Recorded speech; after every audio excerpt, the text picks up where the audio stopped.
if folks come in late, and we'll get them caught up if needed. Welcome. This is the Mobile City Council Public Services Committee meeting. I was told that we were going to have members of the County Commission here, as they have some board appointees as well, but they are not here at this point. If they come in, then I'll bring them down as well. I would also like to thank the 310 Executive Board members for being here, as well as the Alabama Department of Mental Health Commission for coming down for this meeting today. Chief of Staff, is it Catherine Van Wine? Ada Catherine Van Wine. Welcome, General Counsel Mr. Kenner, Director of Prevention Services Beverly Johnson. And I didn't have you on the, well, thank you all for coming down.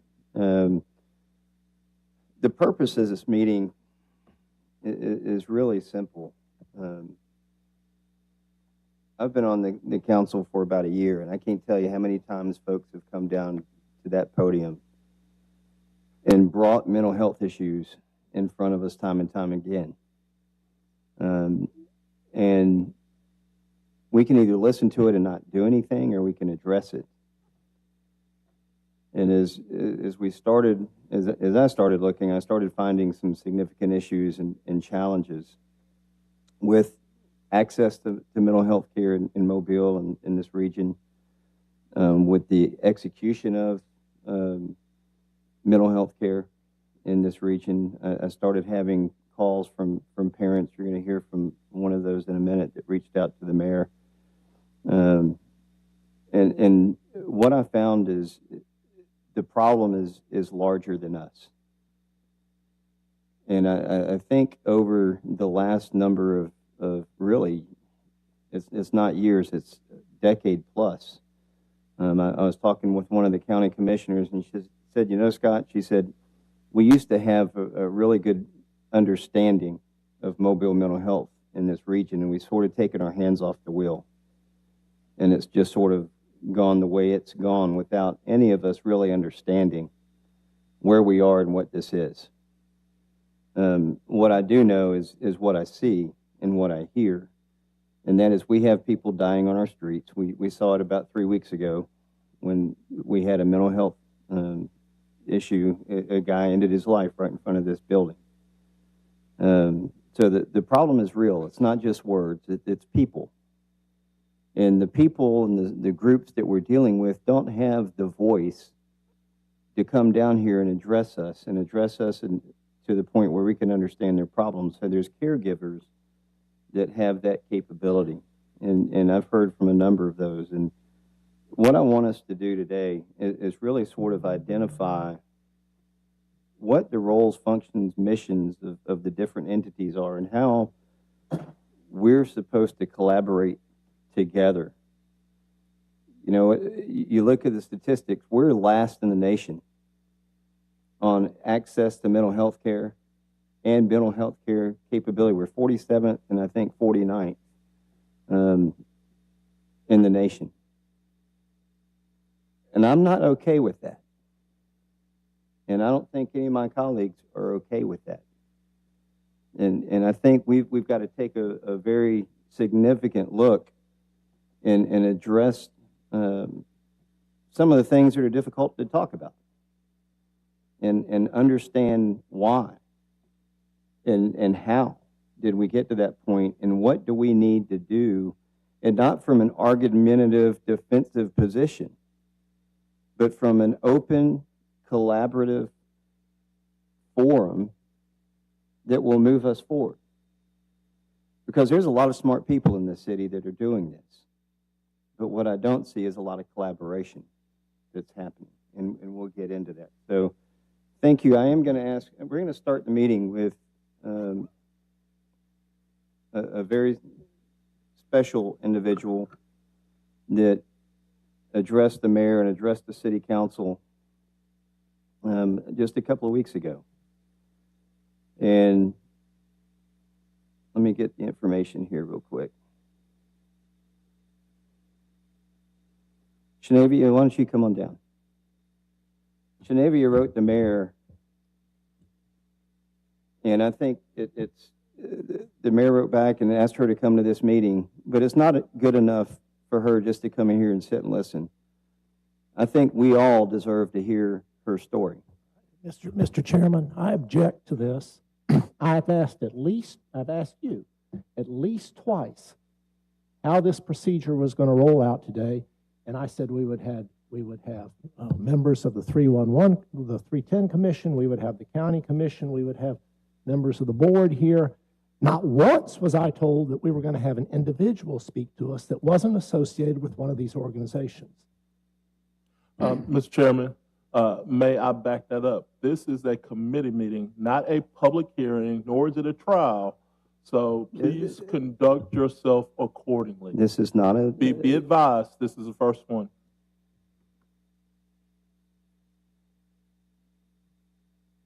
We've had... I would like to register my objection. Objection is noted. And I will also say we have had people that have come down and addressed our committees numerous times in many different forms on many different issues. This is not to do anything outside of lay out an issue to this department so they can understand and get a grasp of some of the issues that we have in this city.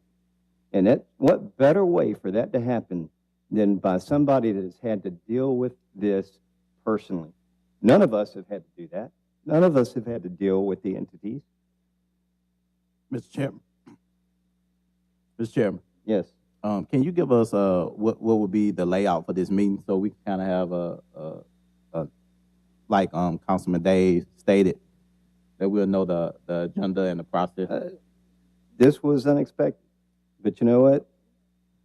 She sent me an email from the mayor's secretary, and she showed up here today. She has every right to speak. After that, we're going to discuss the statute, just like I said, of the 310, and the makeup and everything that I said of what the statute is, what it says, and how this is supposed to work, and who is supposed to be doing what. Mr. Chairman, I object. Yeah. I specifically asked if we were going to have individuals speak, and you told me no. Based on that, I told other individuals that they would not be permitted to speak. Mr. Chairman, who's all on this committee? Joel Daves, myself, and Corey. And if, don't they have to have the votes to go forth and how this meeting would be run?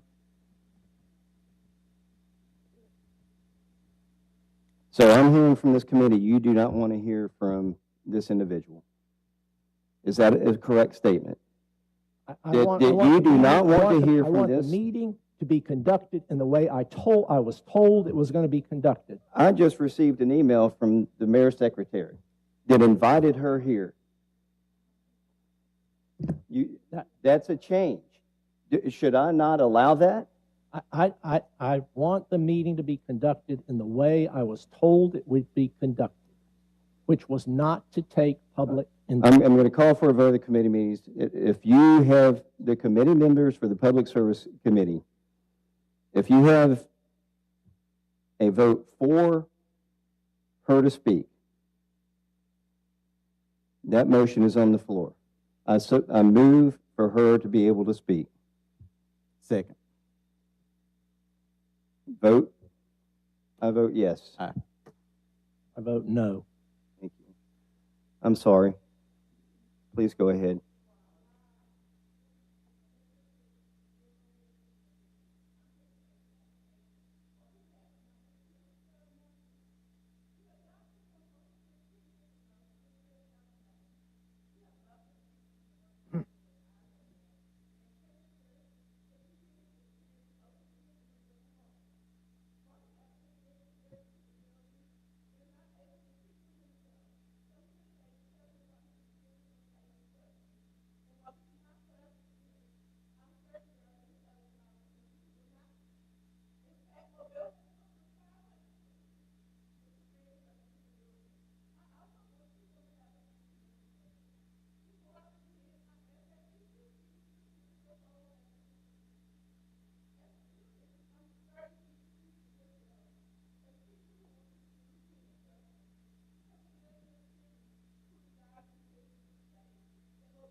If Marcus could speak, he would tell you that he spent 32 days at Providence Hospital where he was restrained and leather strapped 80% of his time and experienced a decline in physical function, resulting in intense muscle spasms, a severe decline in his motor skills, which led to an inability to talk, walk, and feed himself.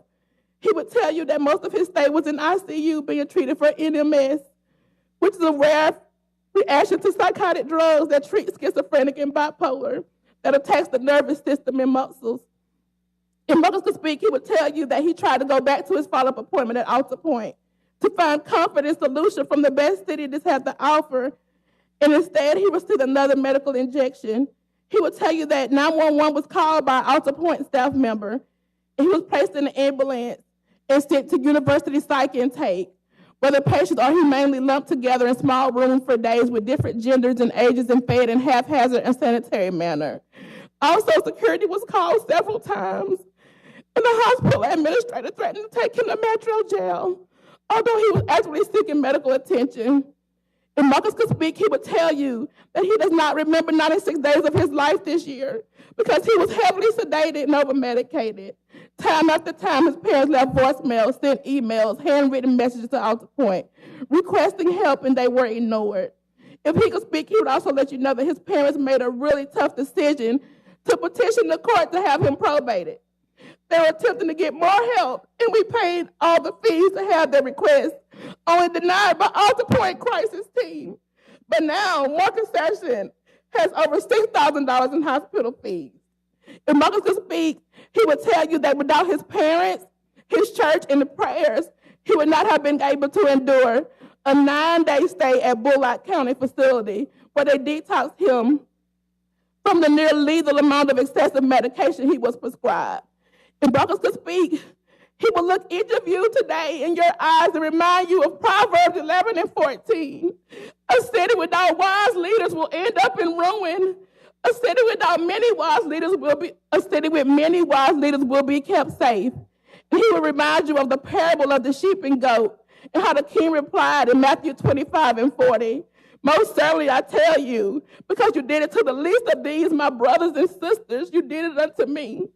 If Marcus could speak, he would say, thank you, though. Thank you to Alabama Department of Mental Health for answering my mother's call when he was in a crisis.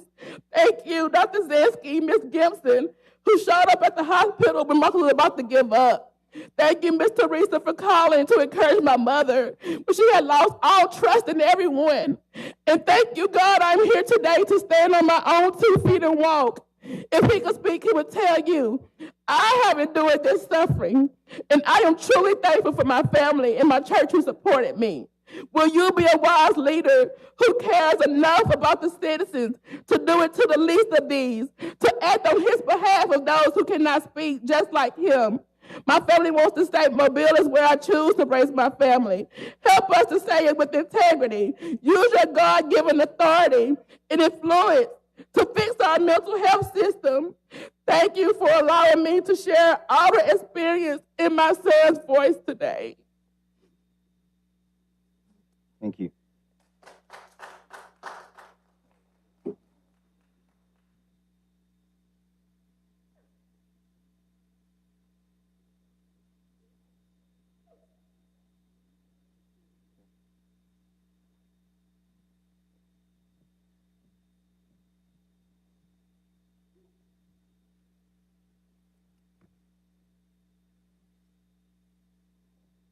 We're not here today to debate Alta Point. We're here today to lay a foundation of the mental health care in this region and how that should happen. That started with the Code of Alabama 22-51-1 that laid out by law the 310 statute. And that started decades ago. I'm not a subject matter expert in that. I tried to have a subject matter expert here, but that did not go through the vote phase to get the funding to approve that. So you're stuck with me. By that code, it lays out the governing body of the 310 board is the city commission, or the city council and the county commission for each entity that has mental health care provider in that county or that municipality. Mobile started that with the city council. I believe it was back in the 70s, and we appointed three board members. To this date, Mobile City Council has appointed 3 members to the 310 board. And if you're on the Mobile, I think we have 2 of the 3 here, as I've been Mr. Fuller. That board expanded to the county shortly thereafter, and 3 more board members were appointed by the county commission. A few years after that, Baldwin County joined, and 3 more board members were added at that point, which was the Mobile and Baldwin County Health Commission. After that, Washington County, another contiguous county to Mobile County to the north, was added, giving us 12 board members. And the responsibilities for that board were appointed through various different means and methods with a conglomerate of different insight and views to that board, from understanding, talking to folks that were on it in the past. In 2016, there was a recommendation that was made again. I think it happened initially in 2014 to expand this board to include Clay, Coosa, Randolph, and Talladega counties, which is 3.5, 4 hours to the north. Northeast of us. Initially, that my understanding, talking to folks, was denied by the Department of Mental Health. And then a couple of years later, after some leadership changes, that recommendation was brought back again and was approved this time. So we currently stand with 24 board members: Mobile, Baldwin, Clay, Coosa, Randolph, Talladega, and Washington counties. That comprises the board makeup of 24 board members. By law and by statute, they're able to appoint from that 24. If you have more than 16 board members, you can reduce that to an executive committee or executive board of 9 members. And I think today there's 8 board members that's serving. Is that correct? From the minutes that I saw in the last month, I think there's 8 of the 9 that are sitting. That board holds monthly meetings. And then the entirety of the 24-member board are supposed to handle meetings on an every 6-month basis with everyone involved. That executive board, and they're down here, the ones that are here today, they have complete authority over every action with mental health care in this region. As laid out, is that your interpretation based off of the 310 law?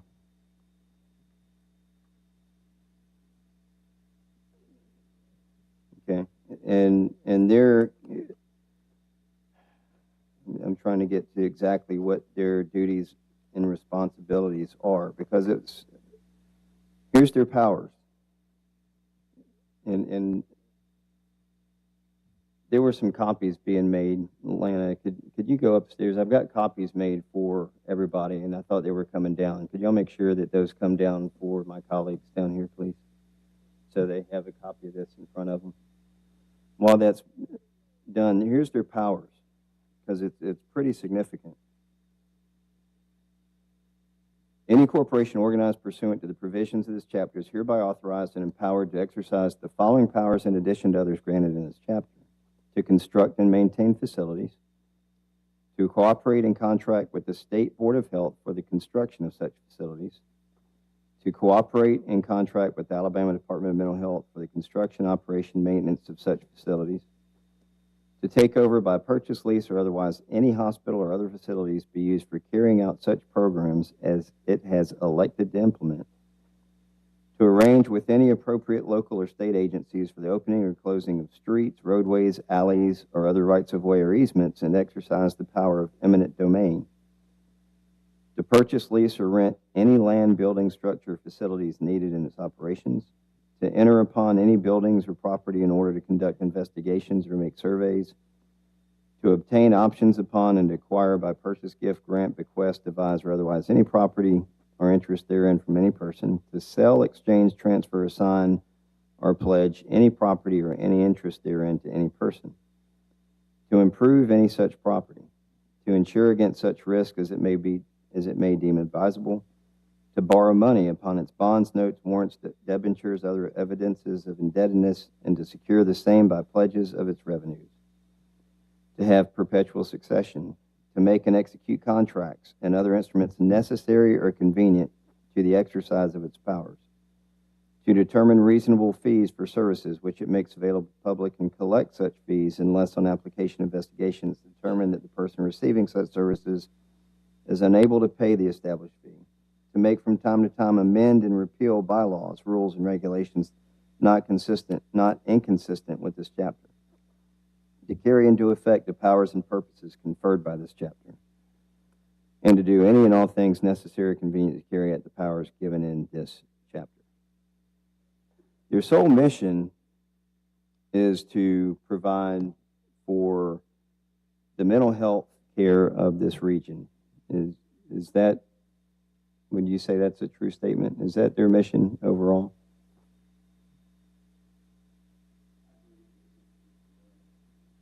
Turn your mic on, please. The button, yes, sir. I agree with 32511 that the board is in charge. The board is elected by 3 individual municipalities. And I'm here as a state employee, not as a local politician in any manner. But I would generally agree with every statement you just said. Edgar, do you concur? Yep. And I read those because when I look through this, when you look at the boards that we appoint, they probably have the most significant capabilities and powers authorized. So I guess my question back to the Department of Mental Health and to Edgar, what role do we play as the governing body? Are we supposed to, in most boards, we provide oversight and make sure that it's going according to some type of vision that's in place for that entity and that organization. So what's our role in this? Councilman, I think all I can do today is kind of give a short tutorial, which I have several times, on how we got where we are today with the power in these hands, the 310 boards having the power in the state. And it won't take me just 2 or 3 minutes. Please, go ahead. One is, I think it's the legislature of Alabama that you're looking at. In 1965, Act 881, the legislature created the Department of Mental Health. And then 2 years later, we really didn't have a great infrastructure. So the legislature, in its wisdom, decided to pass Act 310, which you're very well aware of, which is in the mental health statute, and it lays out the powers of the 310 boards themselves, and it laid out catchment areas is what the legislature, I believe, intended. And that was 50-something years ago. So you're looking at a lot of history. You're right. You've mentioned that decades old. That has happened, and we've progressed. We've had more money appropriated, and we hope we used it wisely. We find every month, there's a new something, crisis. So we started the crisis centers. We had budget problems in 2009, and the legislature cut our budget. We had to do something to treat patients, the disabled, and so we had to close some of our hospitals. Of course, we did it for two reasons. One is fiscal. Didn't have the money to operate them. And two, that was the way America was going, was to take people who were capable, whether they were intellectually disabled or had some kind of mental illness, and put them in the community where they can be successful and function. And as far as what the legislature had to say for the cities and counties, to me, is just you form your 310 boards, then your boards execute. So I guess you would at least express to them what you expect of them. Mr. Chairman. Mr. Chairman. I have a statement to make with respect to this issue, and I believe that Section 2251.12 of the Act, Control of Facilities and Programs, specifically states that nothing in this chapter shall be construed to mean that the facilities and programs provided for in this chapter are to be under the direction or control of any person other than the Board of Directors appointed by the governing bodies, as provided in Section 2251.8, as long as said Board of Directors complies with the minimum standards of construction, maintenance, and operation adopted by the State Board of Health and the minimum standards and criteria established by the Alabama Department of Mental Health. Now, what that section tells me is the city's responsibility with respect to this is to appoint its allotted number of members, and then that's it. That's the city's responsibility. And I see a bunch of nods over here on the commissions. I agree with most of that, and that it gets back to this issue. In my mind, somebody that's got this much authority and control and power has got to answer to somebody. So who is it that this board answers to? Is it the State Department of Mental Health? Is it the governing body that appoints them? Well, in my opinion, the first report would be to the Board of Directors, those 8 gentlemen over there. Mm-hmm. Okay, and then? And then, just like the other councilman just read in 2151.8 and 2251.12, the board is responsible as long as they meet the standards set by the Alabama Department of Mental Health. And those standards are generally set out in our administrative regulations.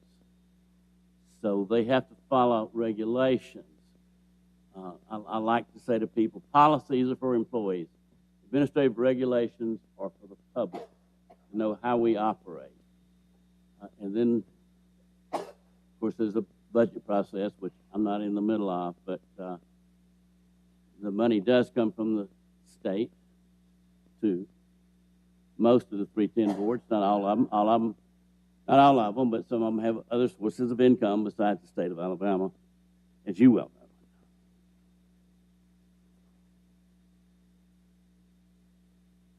I guess the part I'm struggling with, it says governing body. When I hear the word governing body, that's the authoritative boundaries. If we see something where we have an issue, don't we, as the appointing board for each one of these counties, if they have an issue, have the ability to address that board and address those issues with that board? I would be amiss if I was able to answer that question. I'm not able to answer that question. We'll move on. I'm not going to stop Mr. Chairman. on that, but go ahead, Corey. Yeah. First of all, I want to commend Councilman Jones for putting this together, because we need to talk about it. It's a serious matter. I want to thank the mother for coming down and sharing. I think it's important to hear. We have to figure this thing out together. Mental health. I think it's also right to give everyone, if we're going to open the door to listen, then we should listen and give everyone an opportunity. I don't know, Councilman Jones, if you have an opportunity, because statements was made for people to respond. So I don't know on your guidelines. Just want to make sure that Alta Point have an opportunity to since we open it up, to allow individuals to respond, for them to have an opportunity to respond back. Second, I also had a prior engagement, so I have to leave by a certain time, by 3 o'clock. But it's some things that if we could, I would love to just get direct answers. Like, when we're talking, we already know how the history, we know the background. I want to get direct answers. And I think that's so we can make sure that we have an understanding. So I don't know, Councilman Jones, what's your order, but it would be great if Alta Point have an opportunity to respond, and then whatever the questions, who are the people responding to it? And that's another thing. Who are going to respond to your questions? Well, that's why I've got the board here. The board are those entities that control. So the board, all are the y'all mental health. able to, because there's certain questions I haven't really heard from the board. Well, we haven't even started the questions yet. I'm just Well, laying you the- asked a couple questions. You said the city council, what's their responsibility? Well, that's And I only illegal. heard him respond, but I didn't hear from a board perspective. Okay, we can hear the board. I was looking for a legal answer to that. That's why I Okay. asked the attorney. Okay, we also got But, our yeah, I city mean- attorney. Our city attorney. Yeah, and I asked him. Okay. And he Did you have said- a response? Well, the statute is very clear. I do think there's some wiggle room, so to speak, on the word governing, and I don't think we're here for a legal debate on that particularly. But the board is in charge. There's no doubt about that. And then the Department of Mental Health is ultimately responsible over the board. So the board is in charge, and then you said the Department of Mental Health, The State Department the of Mental Health. statement, state You know, if department. there are problems with that, I think it makes it clear that if for some reason the board isn't operating under these standards, the Department of Mental Health could step in. And that's a good point with regards to if y'all want to make any statements from what you heard with the presentation earlier, feel free to do so. To Mr. Jones, to members of the council, committee members, to my fellow board members at Alta Point, to staff and management at Alta Point. My name is Aubrey Fuller. I'm one of the Baldwin County representatives, if you will. I was a member of the Baldwin County Mental Health Board for a number of years. I was recruited by the former executive director,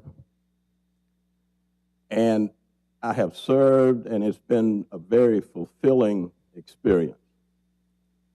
I'd like to first clear up something that you said earlier. I think maybe you misspoke or just don't have real good information. The executive committee meets 1 month or 6 months out of the year. The full board meets 6 months out of the year. We meet every other month as a full board. The alternating months, the executive committee meets and conducts some of the business that we don't need full board participation for. Nothing is done without the knowledge of the full board, and the major decisions are brought back to that full board meeting to have them vote on it. Alta Point, and I feel for the young lady who spoke earlier, who has the special needs son. But Alta Point's, our mission as a board is one of oversight.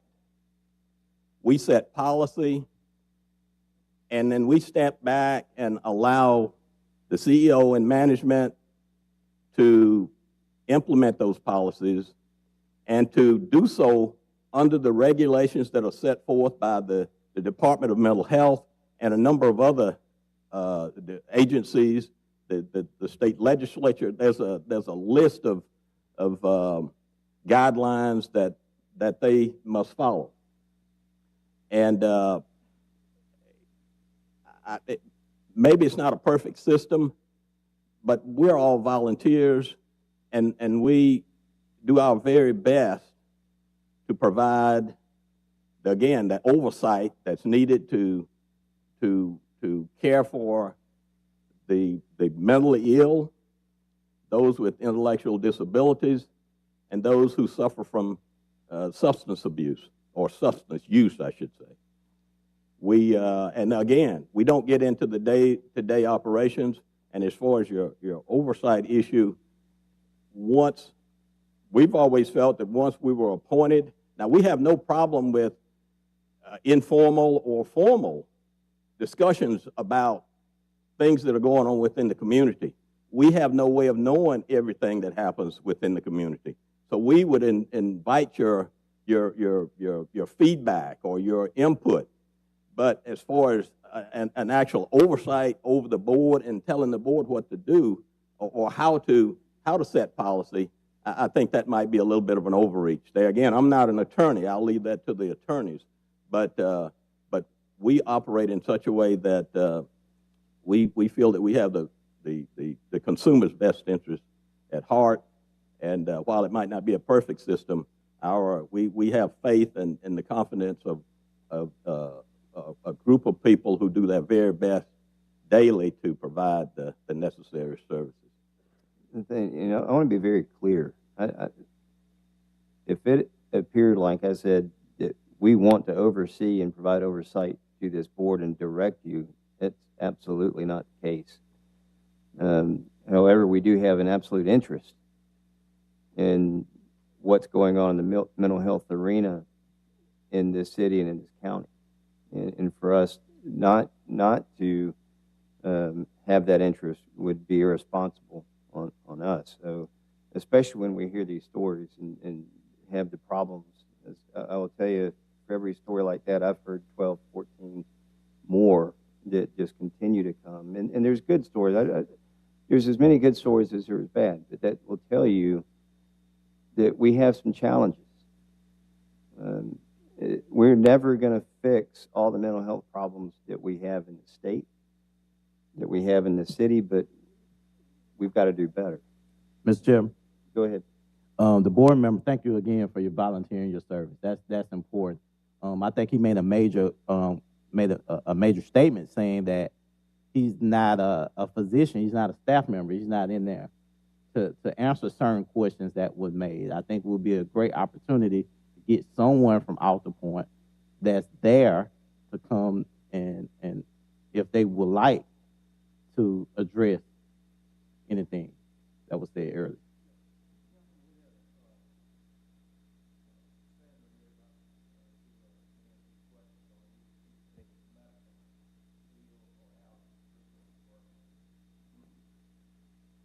Thank you. Mr. Chairman, just before you start, I'd like to I'm get the structural understanding here. Okay, so my understanding based on what we heard so far is the state legislature has created the 310 board, which is made up of 24 members, and then 9 meet as an executive committee every other month, and the full board meets the remaining months. Okay.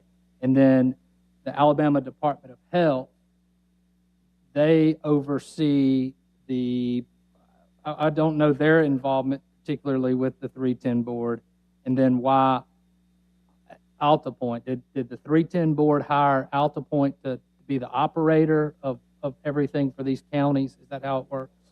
Just want to understand it. Can somebody tell me that structure, how these organizations interact with each other down here?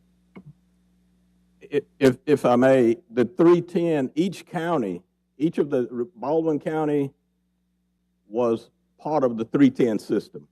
And each of the other 7, or the other 6 counties, I should say, are part of the 310 system. We were providing services in Baldwin County, and we felt that we were providing good services in Baldwin County. We could never get to great services was the problem we had. And I feel that I speak for the other 6 counties. We were unable to do what we are now able to do as a part of a larger system, which is AltaPoint. AltaPoint, this was not a takeover on the part of AltaPoint. It was the result of months and months and months of due diligence on the part of each one of these counties and AltaPoint for us to merge. We became a part of the AltaPoint system, and so the 310 boards make up AltaPoint, if you will. Okay, so so the 310 board with this legalese that we've now read and all of that has partnered with AltaPoint, or they hired AltaPoint to be the administrators. Just trying to understand before we get too far in there. Sure. What's your name and position? Okay. Yeah, come down to the desk. Can you come down to the podium, please?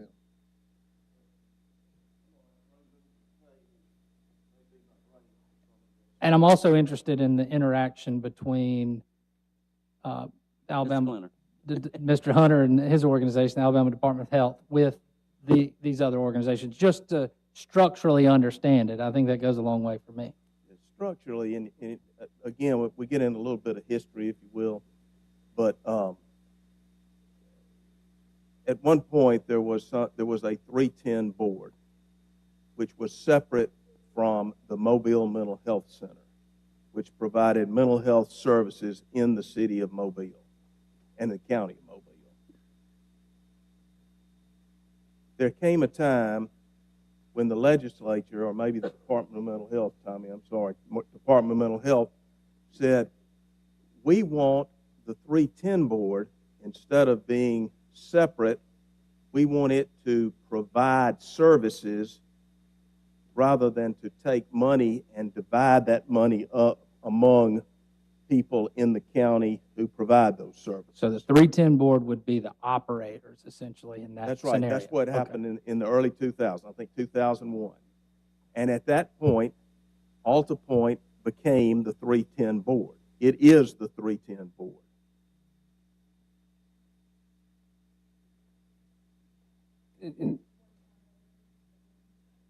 Yes, ma'am. Well, there was a time when the 310 board was charged by the state with taking funds and directing those funds to various mental health services in the city of Mobile and the county of Mobile and so forth. Every county had that. What they were finding was that was really duplicative, and it really wasn't accomplishing anything.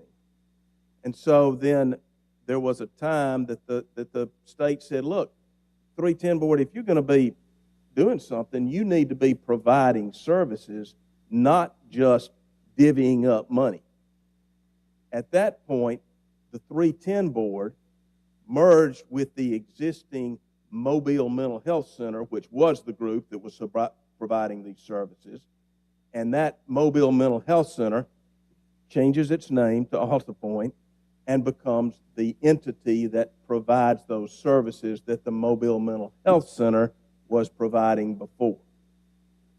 So AltaPoint then became the 310 board, and the 310 board became AltaPoint.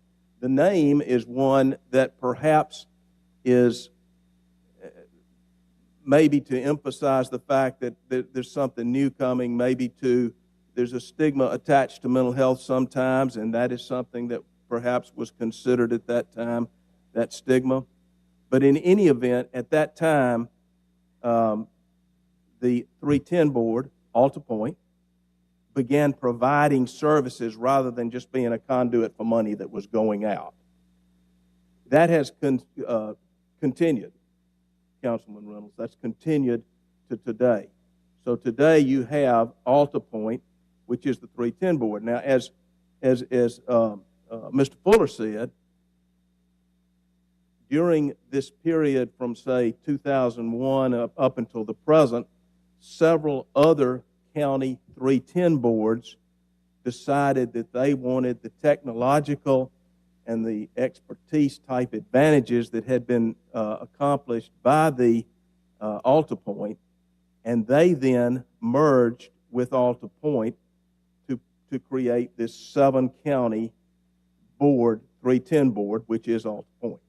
And those groups joining each other were the result of action taken by the 310 board, their action, their business, as well as action on behalf of, say, these other counties, 310 boards, in order to join one larger system. Correct. Okay. Correct. And of course, and you can understand how the technology of a larger group is going to perhaps be greater and more advantageous than if you're a smaller county. So you were able to get this, this increase in the amount of services and the amount of technology is I keep using that word, Sure. Which could be provided. Okay, and then last thing, Mr. Chairman, and then we can get to the statements. I'm sorry to interrupt so abruptly. I didn't want to be totally lost when somebody came down to speak.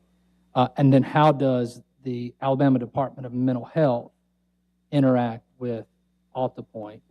Well, there's constant interaction between the Department of Mental Health and AltaPoint. I mean, the Department of Mental Health has its fingers on all things mental health, and a large part of that, of course, are the various 310 boards that exist. So if let's say there was a shortcoming or there was a public health crisis by way of mental health issue in a particular area, would the Department of Mental Health direct AltaPoint to say, y'all focus your resources and attention here? I mean, I guess I'm trying to understand that relationship. Well, yeah, we hope that doesn't happen, but I think the Department of Mental Health would have control just simply because the statute requires us to adhere to minimum standards. And if those minimum standards of the Department of Mental Health are not being adhered to, then it would therefore be able to state that and interpret that.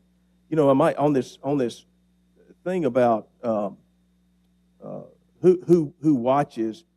You've got to remember there's a lot of things going on here. We have AltaPoint is not just a mental health center and a couple of hospitals. I mean, it's got group homes, it's got federally qualified health centers, it's got various things, and all of those have their own set of guidelines and things that you're looking for. For instance, hospitals, y'all have heard of Joint Commission, I know, because you know how hospitals, whenever the Joint Commission comes to town, they go crazy getting ready for the inspection and the audit. Well, AltaPoint, the two hospitals, East Point in Baldwin County and Bay Point, which is with the Children's Hospital, those are Joint Commission accredited, which is quite an accomplishment. But that's another place that guidance is given and that you have to look to. We also have there are federal guidelines that are qualified health centers, federally qualified health centers have to comply with. And so there are various safeguards, if you will, but with respect to that 310 board, of course, that 310 board and the Department of Mental Health that is administered by that, that would be who AltaPoint would answer to, I suppose, if you would put that, simply because it can set the standards that are required. Thank you. Is that right, Ms. Pearl?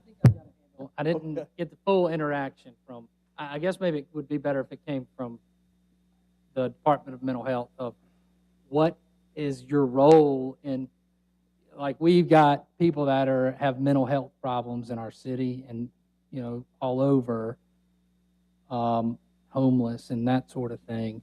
What is the Department of Mental Health's role in meeting that public need to address it, I guess is my broader question.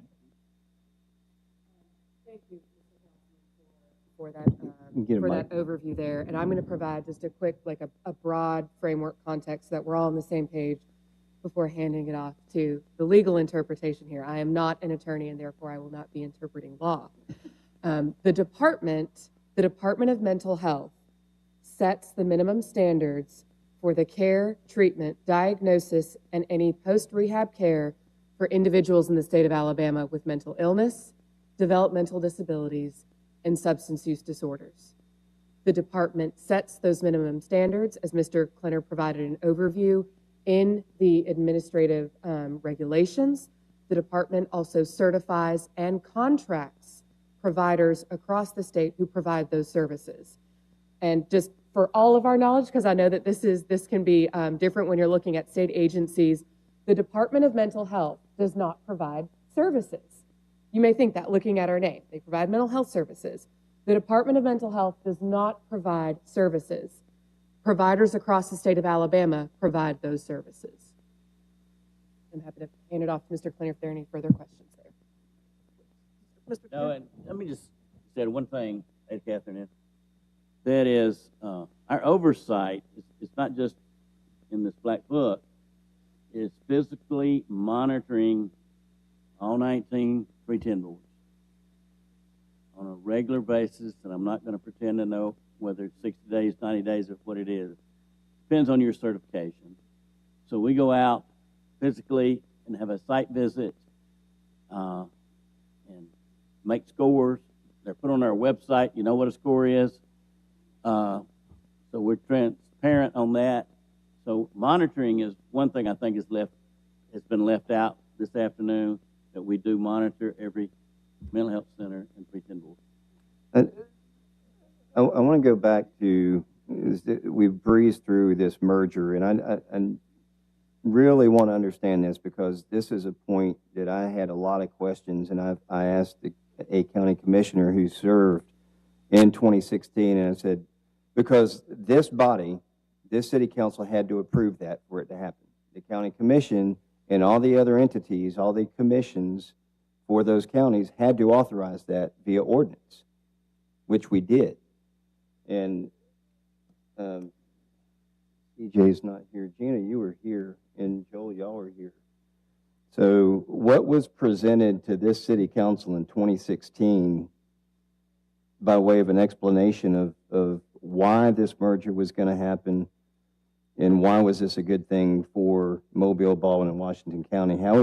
Because when I look at the construct of the board, it's supposed to provide the best mental health services for our region. And my question would have been, had I been sitting on the city council in 2016, how does it help Mobile, Baldwin, and Washington County to merge with 4 counties 3 hours north of here? So I'm wondering what happened and what the discussion was in 2016.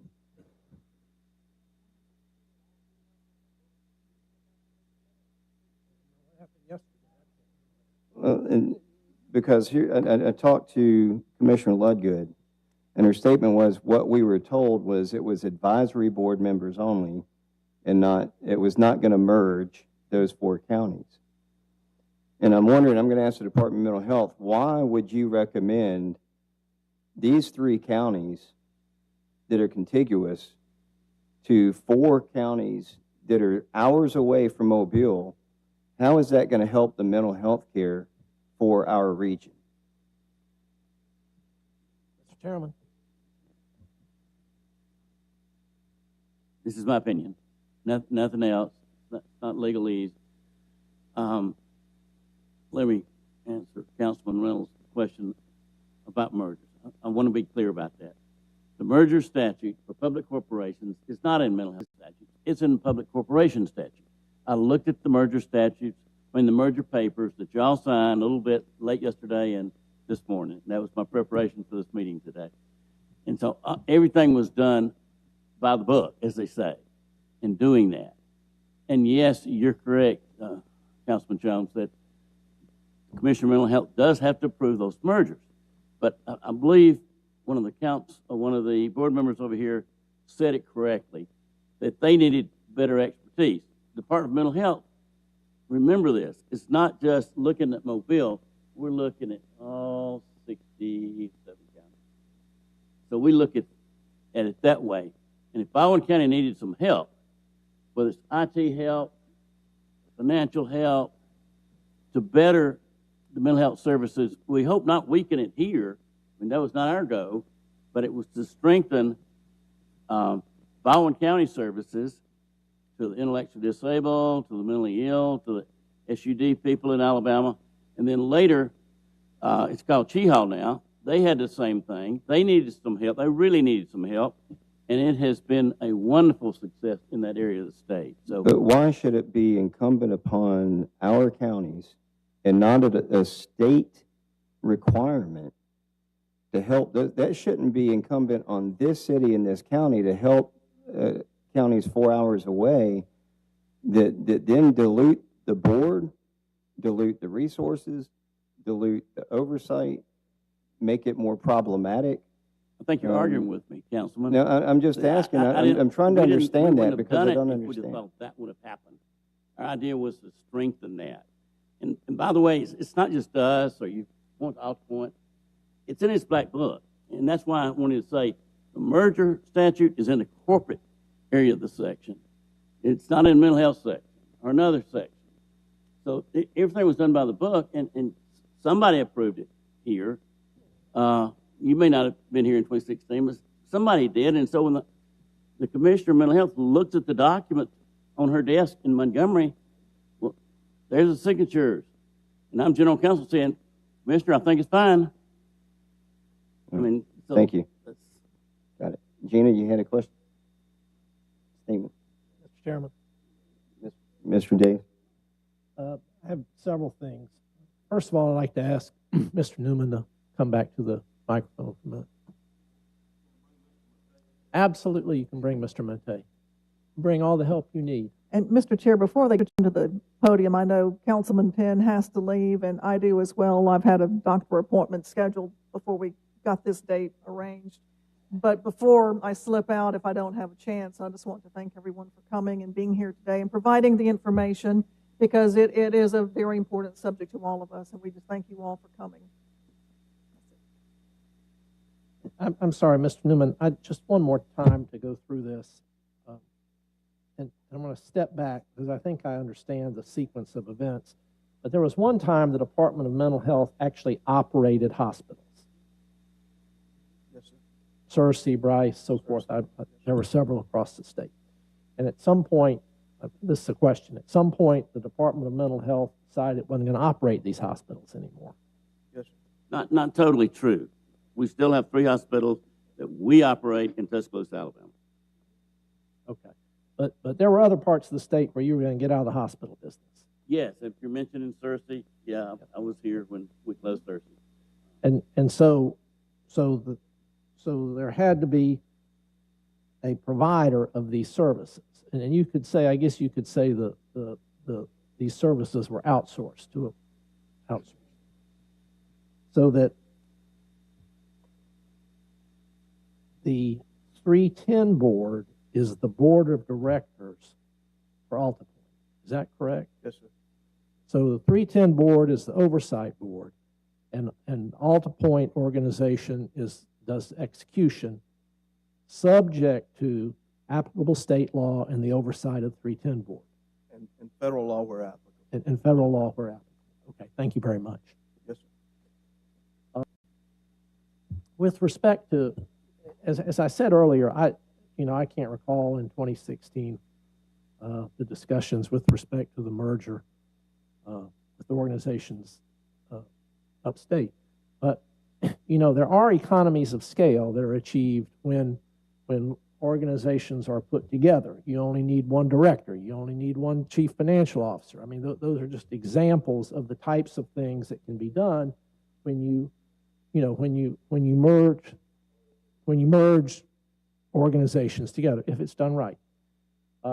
It does, and I don't see that this merger that we've talked about necessarily deleted resources from the city of Mobile. It didn't really take anything away from Mobile. Each one of those areas are independently funded. So I don't think you can assume that merger resulted in reduced services to either Mobile or Baldwin counties. Thank you. Mr. Chairman, over here. Yep. May I piggyback on that, please? Sure. I would. Obviously, there's an argument to say that that AltaPoint and the ability to serve the people here in Mobile, Baldwin, and the Washington counties that has been diluted. But I would counter that by saying that, as Mr. Davies has said, that Alta Point is a much stronger organization today because of the merger, even though those other counties are not contiguous. The funding, as you said so rightly, the funding is still, they fund a lot of what goes on up there, but Mobile is tremendously benefiting from the strength of Alta Point having received a crisis center because of its size and because of its ability to provide services that other parts of the state don't have. So there are a number of benefits to Mobile that don't necessarily, that we overlook sometimes, I think. There was a question I was going to ask later, but since it was brought up, I want to go ahead and hit that. How many beds did Searcy have when it shut down? Well, at one time, I'm told it had between 350 and 400, but when it closed, it was down to about 250, I believe, in 2013. And this is long-term. This is long-term mental health with some of the really the most problematic mental health patients that were in there, correct? I wouldn't argue with that. How many beds do we have now in this region? I would defer to. Sure. Like, yeah. No. The same type of beds that were in Searcy, so that long-term mental health care beds. How many of those do we have now in the same region? That service in the same region? Turk, come down the mic, please.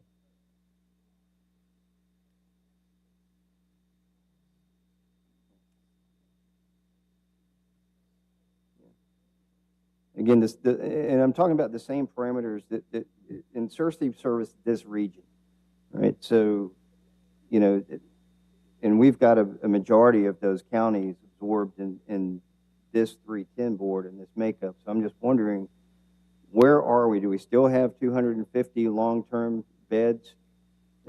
Okay, let me, I can certainly answer that, as we were kind of working hand in glove with the department whenever we went through that shutdown, and it's like we said, and I think Mr. Klenner said, it was about 252 whenever the shutdown dates was set. The state hospital was made up of 2 points. It was made up of a acute care side of it, and the acute care was at about 120 beds at the time, and the long-term care was at about 132. That was at the time of closure. Earlier, the long-term care beds were up in the neighborhood of about 250, but they were reducing long-term care beds to the community, to us over time.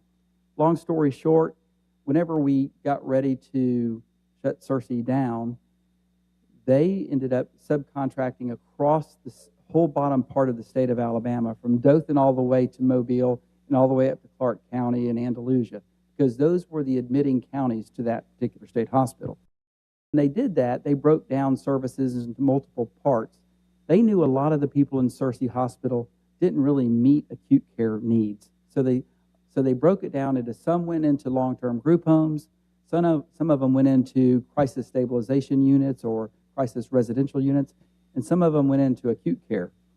And we actually, for the Mobile, Baldwin, and Washington County region, we were allocated beds to take over those 3 areas: housing, basically, and acute care, and crisis residential care. And so we right now, when we opened up East Point Hospital, we opened up, at the time, 66 beds to take care of the downsizing of the state hospital. 30 of those beds, it was increased. We had some involuntary beds for Mobile, but we increased involuntary beds. Those are the people who were put in under a commitment evaluation and so forth.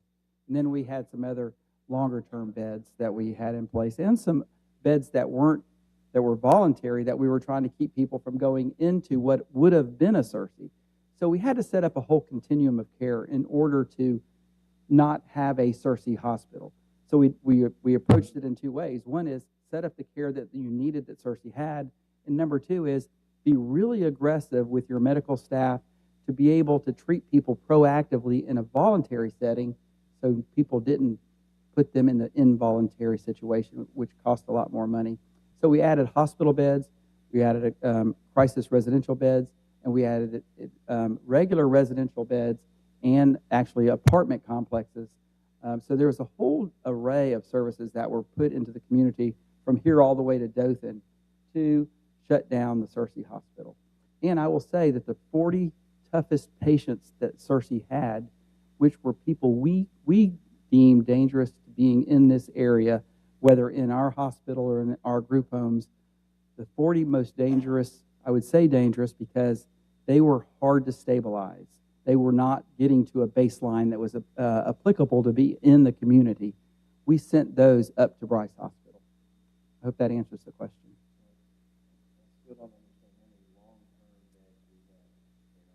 So when you call, so what we have is we have 82 hospital beds at East Point Hospital for adults. We have 105 hospital beds for children and adolescents at Bay Point Hospital in Mobile. Okay, so those are the hospital beds.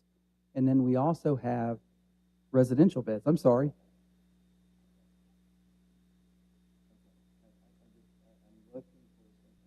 A simple answer is we have 80.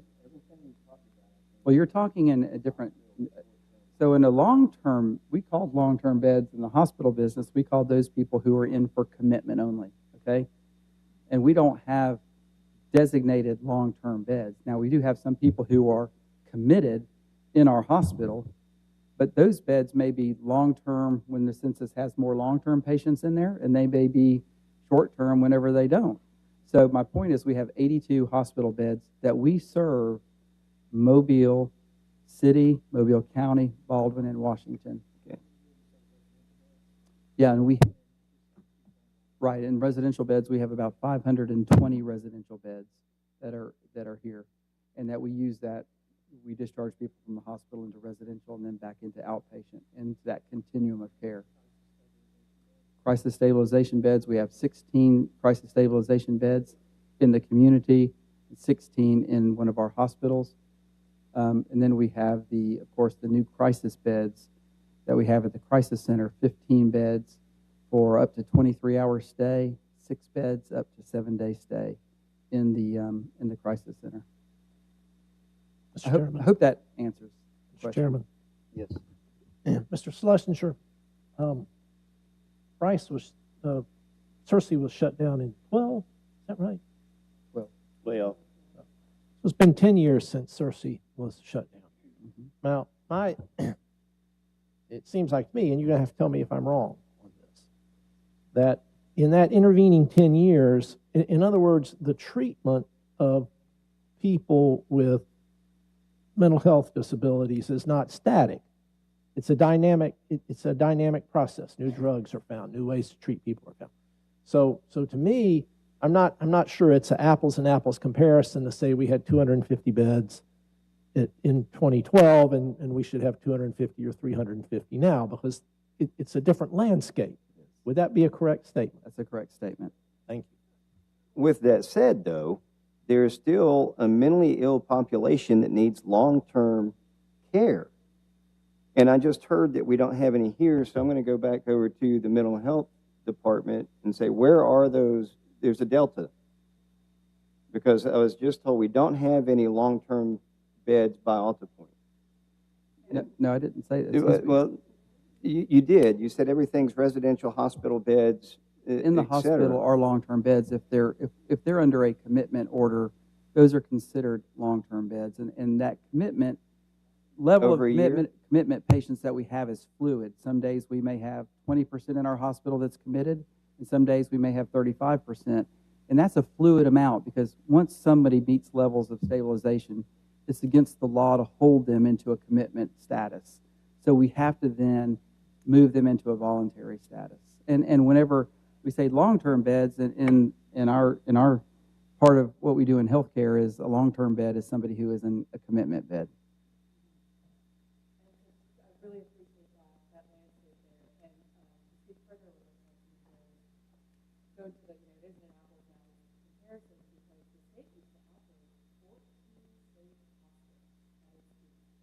these are individuals who, to use the term that I think many of us are familiar with, these are individuals who are institutionalized. Bryce, when Governor Lillian Wallace visited in the 60s, had up to 7,000 patients. I think we can all agree that that is not humane, that is not where the standard of care is now. That is not what the landscape of the treatment of care is now. We would never wait until any individual in a medical or in a mental health crisis needed absolutely emergency room level acuity of care before getting to a back, before being able to have access to the treatment and care to be able to live a successful, happy life. And so to go to the point that you brought up earlier, there's a comparison of what those state hospital beds look like, because not only did we close state institutions, the American landscape for care changed. So the state currently operates 3 state hospitals in Tuscaloosa, Alabama, and many of you are familiar. Bryce is the state hospital, has 268 hospital beds. So providing an apples and apples comparison, those are 2 hospital beds. We have Taylor Hardy Secure Medical, which has 140 beds. And then we also operate the Marysville Harvard Geriatric Facility, which has 9 beds.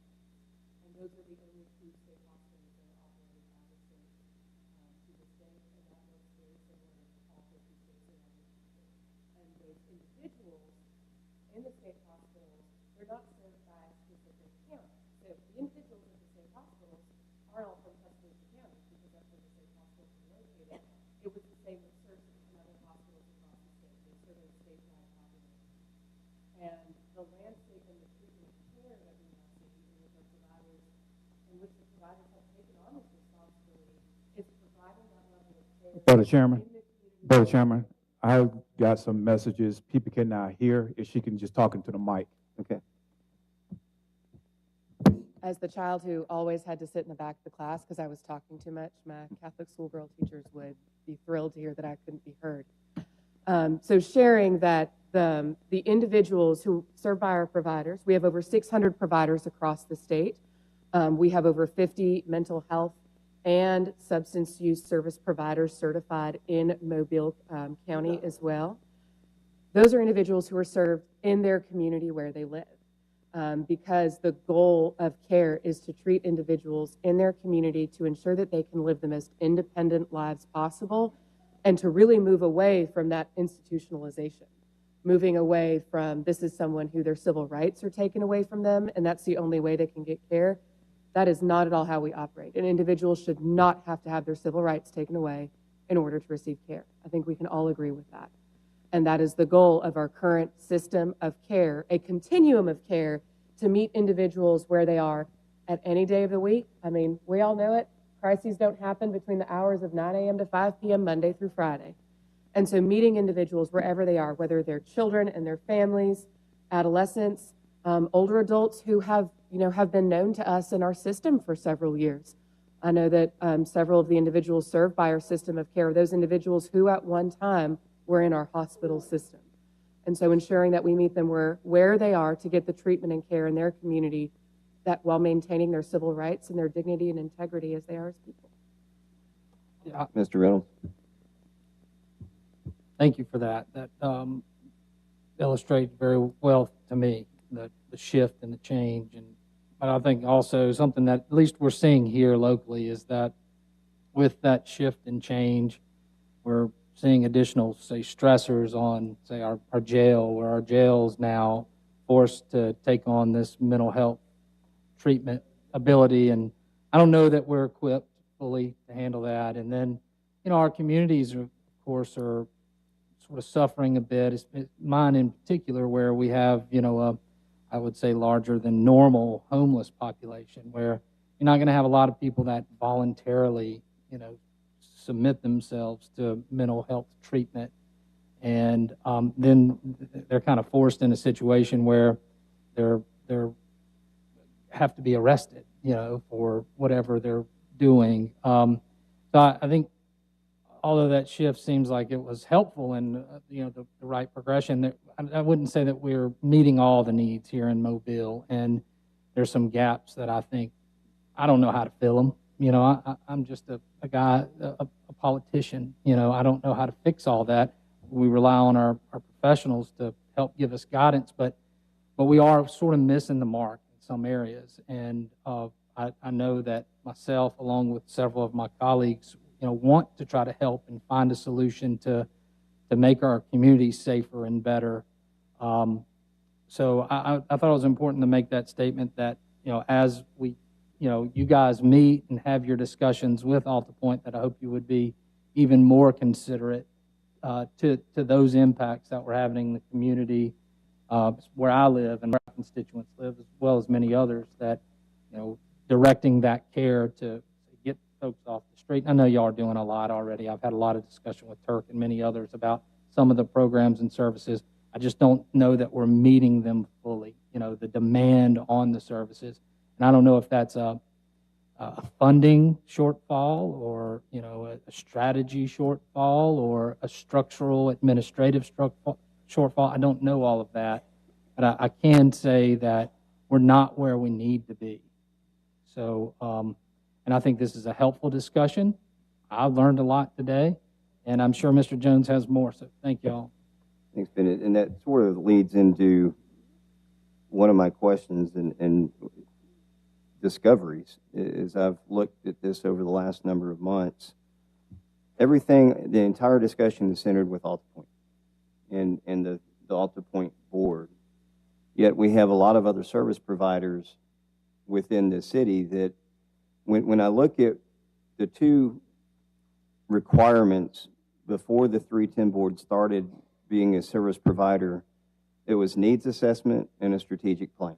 Those were the two requirements that they had by statute. So those needs assessments and the strategic plan are still something that they do. I've got a copy of the strategic plan in front of me. Thank you, AltaPoint, for that.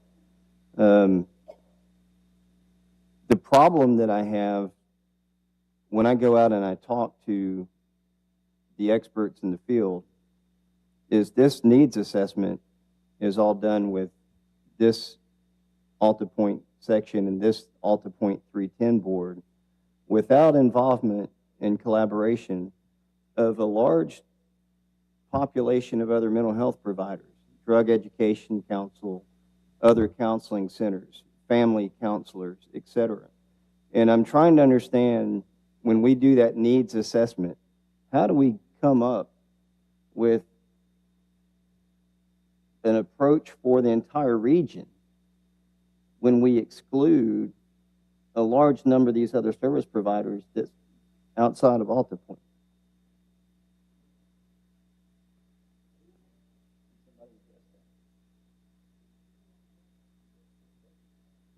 The question is, how can we come up with a complete comprehensive needs assessment for this region, for these 8 counties, that the executive board has got to do a needs assessment, and the only entity providing input, and I've gone back and looked at the minutes throughout this course of time, the only members that input into this are AltaPoint staff, entities of AltaPoint.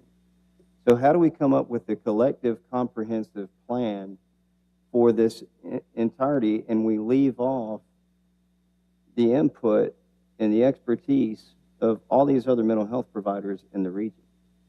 Well, that's a great question, Mr. Jones, but I'm not sure. There's no simple answer. I'll say that. But I would also, my question would be, what are these other organizations that you're talking about? What are they doing to reach out and to collaborate with AltaPoint? What are they doing in the meantime?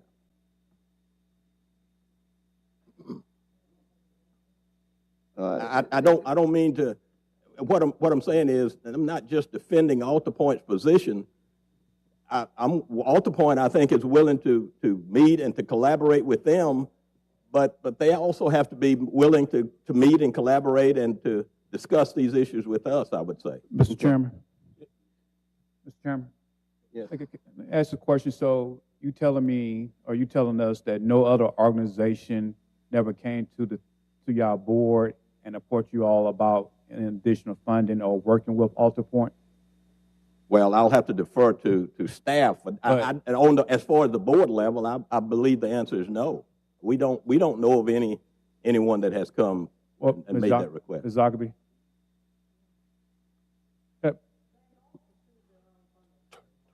Turn your mic. They've all pursued their own funding sources over the years. But You but no one ever came to the board.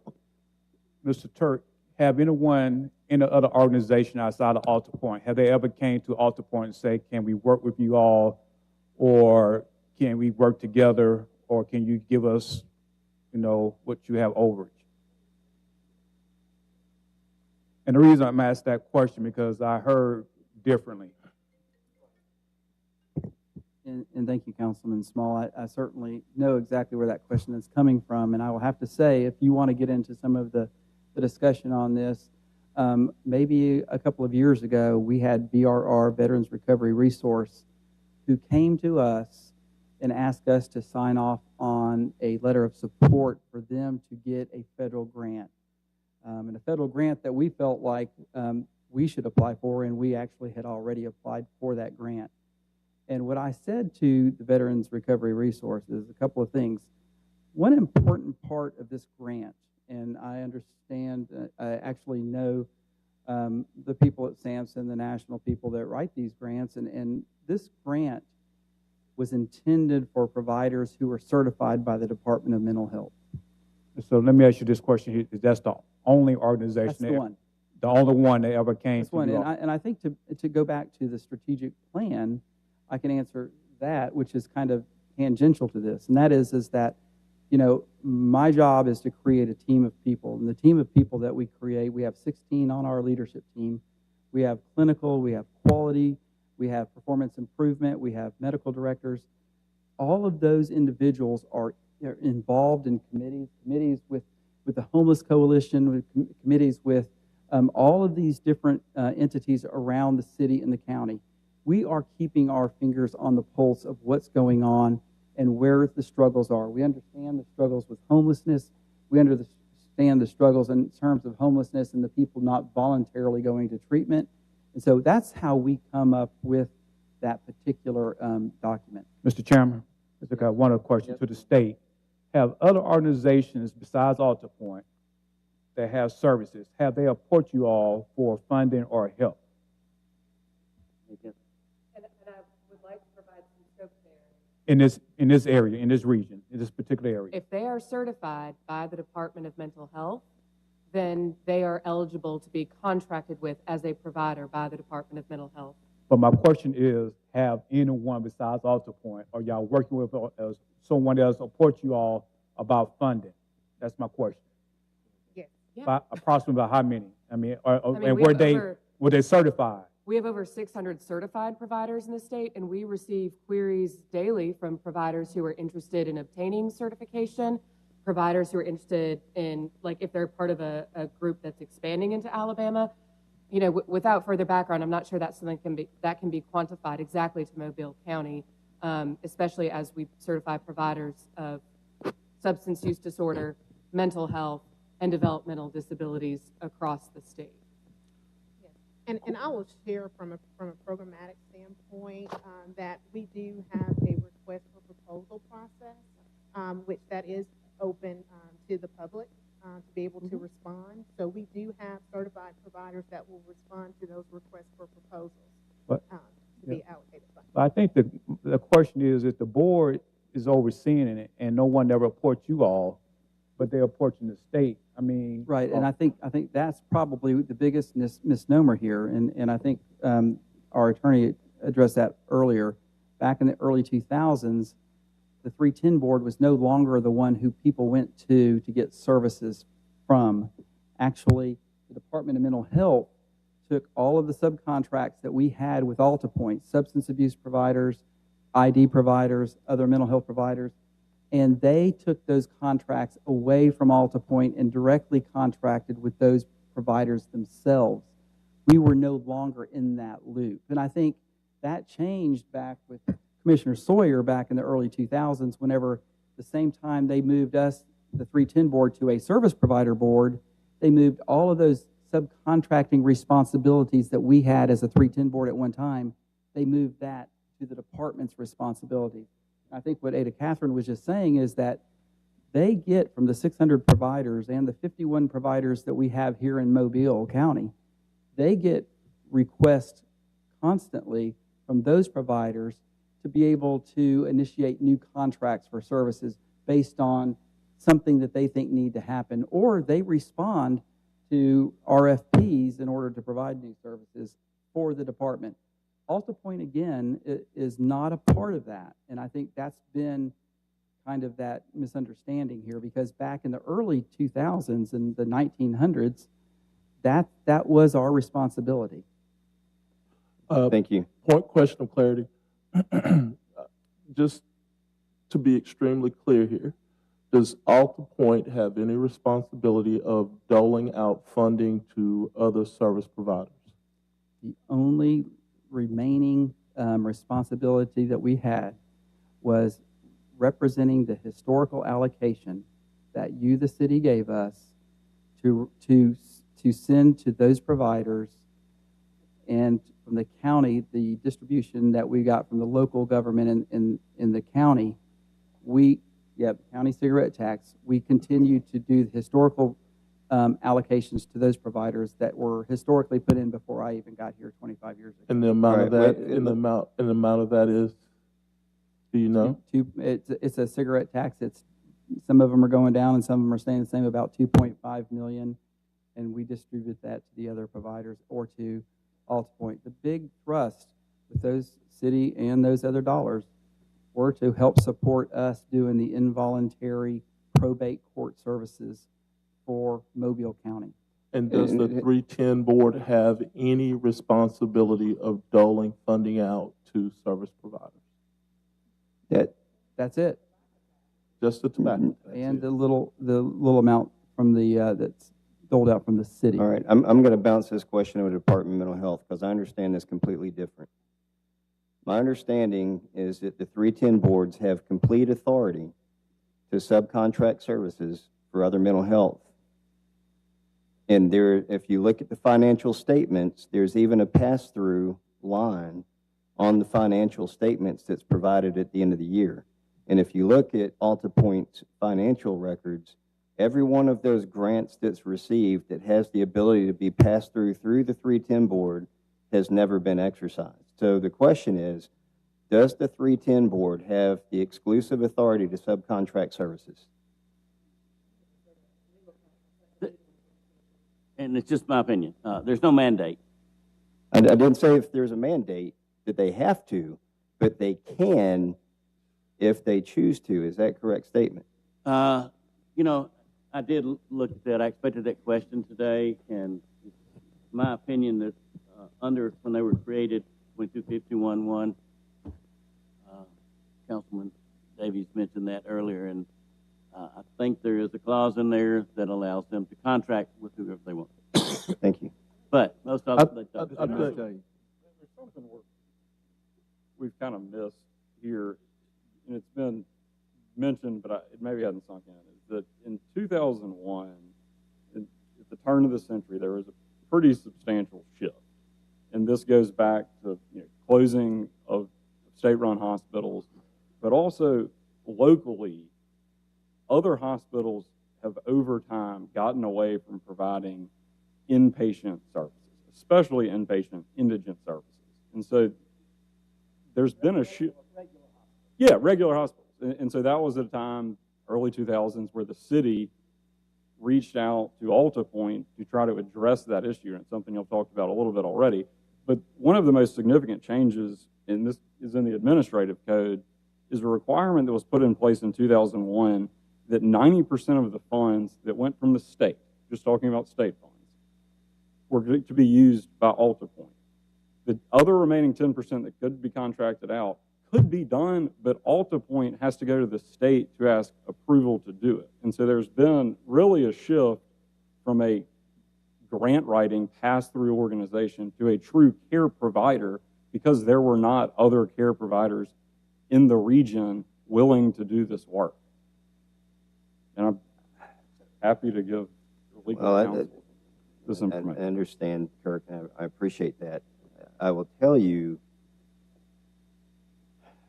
and this gets into the financial aspect, and if you look back from 2010 to 2022, we've gone from a $45 million grant budget for this region to about $150 million.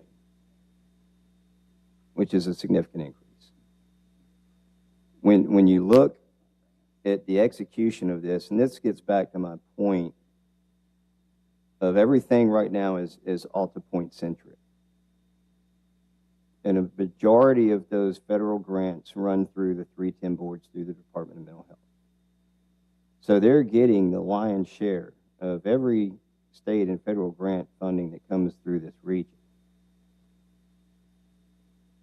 There's 6 other entities that I've talked to about their financials that provide mental health in this city. The total operating budget for those 6 entities is about $12 million. So I guess my question to the Department of Mental Health is, why can't we funnel some of that money through the 310 board to these other entities, because they have the capacity to provide mental health, and an additional $6 or $7 million being fed through those other entities that have the capacity would change the mental health fabric in this region dramatically.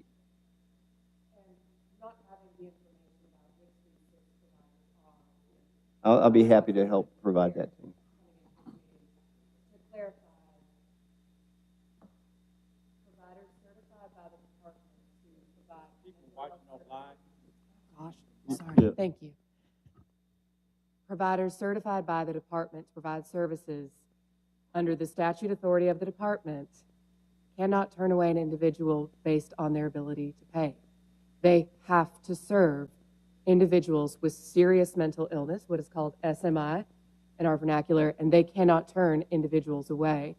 The vast majority of providers, when I say vast majority, I apologize, all 19 certified community mental health centers, 310 boards, that provide services and are certified by the state to do so, about 45% of the services they provide annually are covered by insurance.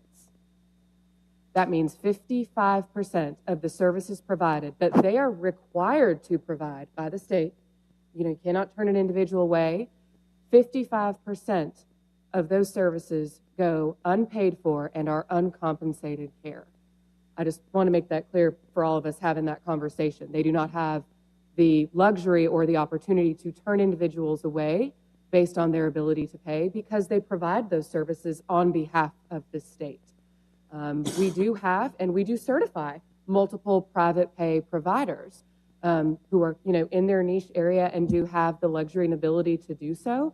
Our community mental health centers do not have that because they are statutorily required to serve everyone, and they're statutorily required to serve those individuals with serious mental illness, which is the highest level of care. Mr. Chair. So I'm still paddling a little bit here. These grants or resources provided to the service providers, are they just given or are they competed for?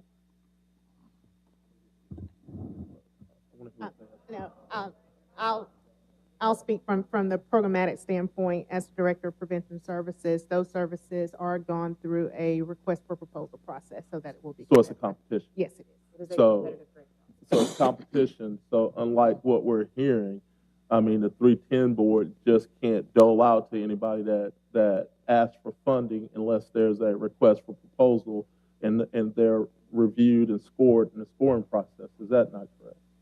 That there is, again, I'll be speaking from this particular area, there is a review and a scoring process, and the allocation is based on the highest score. But again, we've covered this, William. The 310 board can allocate up to 20% of the funding. It doesn't have to be competed for. It's actually 10% of the funding. 10%. That's correct. 20% is administrative So, costs. I mean, but I want everybody to be clear here. I'm listening to you, but a lot of I don't want the chair to disseminate facts that are untrue, that are misguiding people here. And that's why I'm sitting here quietly trying to make sure that we navigate through this in the best way possible. A lot of us understand that additional healthcare facilities are needed and additional funding is also needed for the additional healthcare facilities. But I heard a colleague say just a short second ago, multiple facilities do not increase the efficiency of care. They don't. Multiple facilities do not increase the efficiency of care. So that's another thing that we have to be very cognitive of. I mean, facilities that provide the best healthcare workers, most experienced workers, and longevity of experiences is what we truly need now. And not everybody's going to be perfect here.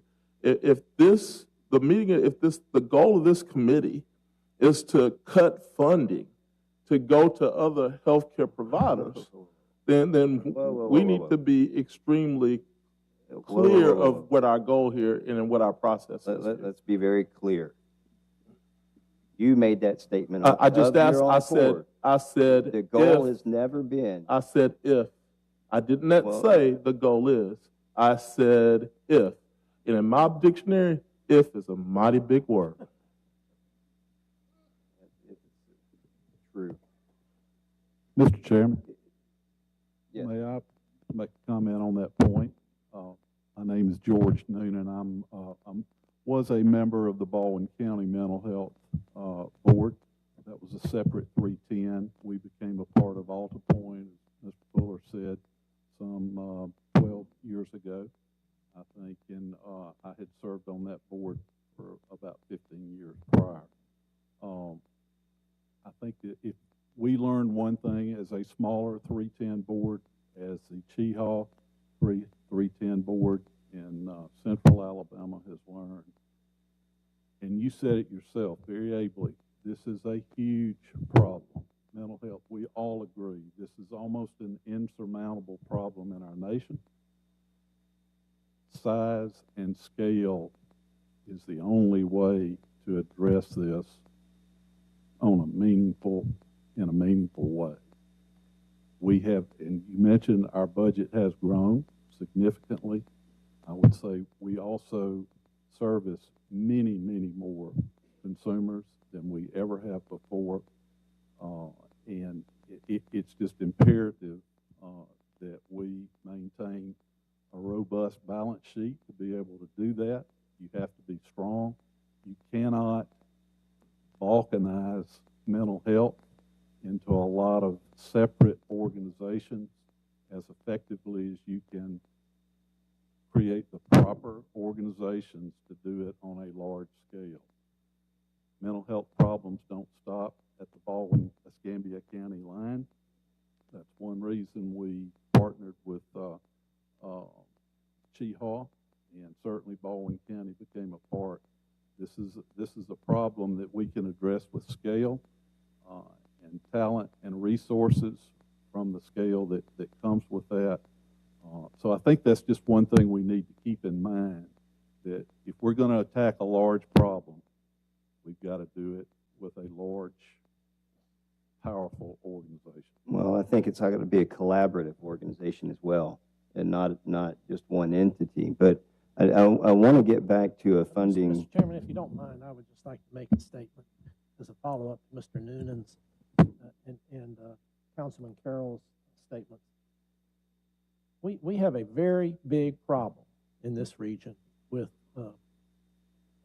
mental health care, providing mental health care. And I think we might all agree that the need is far greater than the resources we have to devote to it. And unfortunately, the need is probably going to always be far greater than the resources we have to devote. In an environment like that, it's important that every dollar counts. Which goes back to Mr. Noonan's statement, that you don't increase efficiency by increasing the number of providers, because each one of these providers has to have their own infrastructure, and their own staff, and their own this, that, and the other thing, their own facilities, all these other kinds of things that add overhead expense. So I think there's a lot to be said by having a primary, a dominant provider for these services in this region. Thank you. I would tell you that I think that can provide some problems as well when you don't have a collaborative environment. And you said it perfectly. Every dollar's got to count. And what we've heard in testimony in front of this city council previously is we've got folks getting turned away trying to get mental health services from AltaPoint. Even Turk was the one at that mic that told us that about a month ago and asked that specific question. And that's happening throughout the city by a multitude of different service providers. But I want to get back real quick and one follow-on question with the federal grant and the state grants. Is there a section of that funding that can only go through the Department of Mental Health to a 310 board?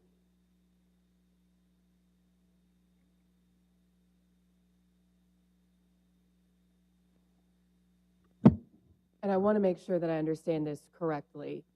As I said earlier, the Department of Mental Health is only going to grant funds, state, federal, or other, to certified providers who meet the qualifications of the grant application itself. We administer federal block grants. Those have very specific federal requirements that are established at the federal level. All state funds are distributed through a competitive RFP process. Again, it's open to all certified providers who meet the specific criteria. And I'm going to defer to our programmatic, our director here for any further questions, but I think there's a very wide net that you're casting. So let me narrow that down. How of those dynamics and those qualifications you mentioned, how many would a 310 board be the only entity to be able to apply for that? That's not information I can provide at this point, given. Could you be able to get that back to us in a week or two? I mean, is there a specific year that you're looking for? Are there specific grants that you're looking for? Just go through FY21. Let's go look at the funding of FY21. Because it's going to vary year by year based on the funds that are allocated to the department by the Alabama legislature as well as the federal government. Right. And so I want to make it very clear, since we're being asked to provide this information on the record, that we may not be able to provide exactly what you're looking for because that's the needs for funds are driven by the needs for a community. 5 years ago, if you were to ask that question, we would not have state funds that were allocated for crisis care. We would not have state funds that were allocated for child and adolescent mobile crisis. We would not have funds that were allocated for PTSD for veterans treatment. We would not have funds that are allocated for law enforcement crisis intervention team training. So therefore, the funds that are allocated for specific purposes based on the needs of the community are going to be open to different eligible groups. And I want to ensure that we're providing you with the right information, but also making it very clear that it's, the requirements of the funds are going to be based on the requirements of the program. Well, and that's my question. Of those programs that were provided money for FY21, how many of those programs would only be eligible for the qualifications of a 310 board? And that's the question I'm asking. And you mean state and federal funds Yes. allocated? Okay, so we, for broad here, the Alabama Department of Mental Health is in charge of about a $1.3 billion budget. There are over 600 certified providers of those services. And so absolutely, we can provide invoices for all $1.3 billion of those funds, of which 80% go to community providers through a competitive RFP and grant process. That information is also provided on a monthly basis to the governor's office and the Alabama legislature as well, because we are the state body held accountable for taxpayer dollars. We've heard throughout this meeting that all these other service providers have the ability to go to you for funding. All I'm asking is what's the playing field for them to be able to go versus what is it that only a 310 board is going to be qualified to meet? Because I understand, talking to various service providers, that there are significant challenges if you're not a 310 board that you can't get that funding, that you don't have the authority, the wherewithal, the requirements, the legislative qualifications, et cetera, to be even able to apply for that, whereas a large part of that funding is set aside to the 310 boards because of the qualifications that they have. And there follows through my logic of when you look at a $150 million budget, and when you look through, and this is been a statement I've made over. When you look at the financial documents of AltaPoint over the last number of years, they've put a significant amount of money in the bank year after year. And, you know, we get back to the statement, it's extremely important to account for every dollar. Mm-hmm. What I'm trying to wrap my head around is when I hear that we're turning people away from services, and there's been a lot of testimony to that at this mic in another forum, while at the same time we're putting $7, $8, $10, $11 million in the bank at the end of the year. I'm trying to rectify that.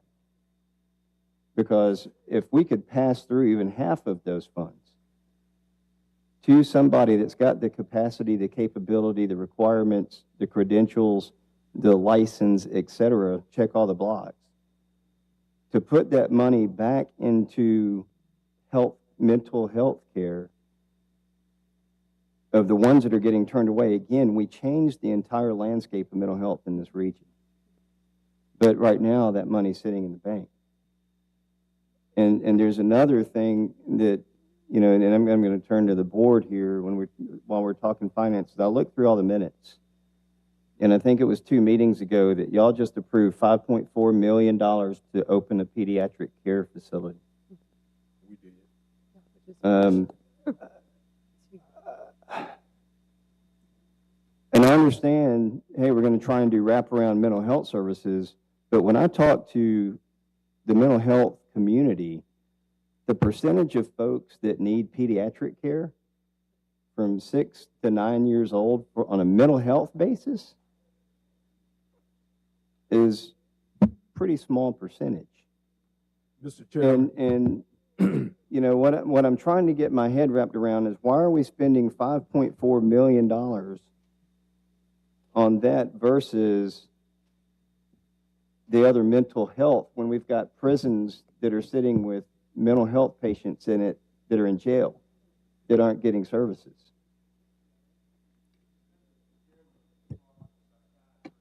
Yeah. Yeah, I want to kind of answer a few things. First of all, when I finished medical school in 1986 and was, oh, sure. Yes, thank you for reminding me. I'm Dr. Sandra Parker. I work for AltaPoint. Do I have to give you my address? Okay, good. But I'm also chair of the Department of Psychiatry for the University of South Alabama.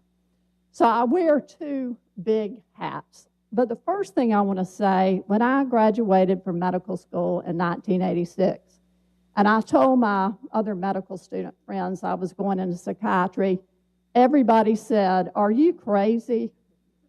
That is so depressing. Nobody gets better. Nobody likes the psychiatrist. Nobody even admits they go to the psychiatrist. It's the worst idea you've ever had." And you know what? It is depressing in a lot of ways. And that's why psychiatrists have the #1 suicide rate of any doctor in America. But I love psychiatry, and I'm proud every day of what I do. Now, is it hard, and do we have a lot of failures? Yes, we have some failures, and I appreciate Mr. Jones actually admitting that he has heard that we have had some success stories, because 92% of our patients give us very high satisfaction ratings. But you know what? I don't care about those people. I care about this mother right here. And none of us, unless you have a child with a severe intellectual disability, none of us have walked in this woman's shoes. And this woman adopted this child, she told me, when he was 4. So she already knew he was not going to have language. He was not going to run and play. He was not going to ever dress himself. He was not going to live independently. So I am amazed at what you did, and I am proud of you. And I am sorry if in any way we were not able to help your child. I am very sorry. And I'm very sorry for other people who we have not been able to help, and we have let them down. But every day when I hear of any patient that we have let them down in any way, I personally review their chart. If we have had a patient, we have had 10 patients die of suicide in the last 10 years. And most of the time when that happens, the families do call us. I have talked to every one of them that was willing to talk to me, and I have reviewed every chart, and we have done a root cause analysis on what we could do to do better next time. But that is part of what psychiatry is. Psychiatry, we lose patients. Cancer patients die, but you know what? Cancer patients are expected to die. We don't want our psych patients to die, and I will never stop fighting for them every single day. And I have been in this community working with the underserved for 30 years. Another big part of my job is to train young physicians to love psychiatry.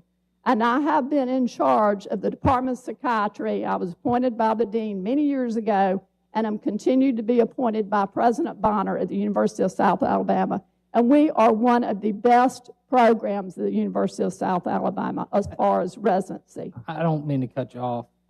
Thank you for all that you do for psychiatry Well, can I for the say community, one more? but I wanted to just get back on track with Councilman Jones' Okay. question. I think he was addressing $5.4 million or something for pediatric care Yes. versus Thank that same you. amount of money. Yes, going to- thank you. I'm passionate, and I will just talk about what I love all the time and go way overboard. But anyway, I want you to know that 1/3 of children aged 3 to 17 have a diagnosable mental illness.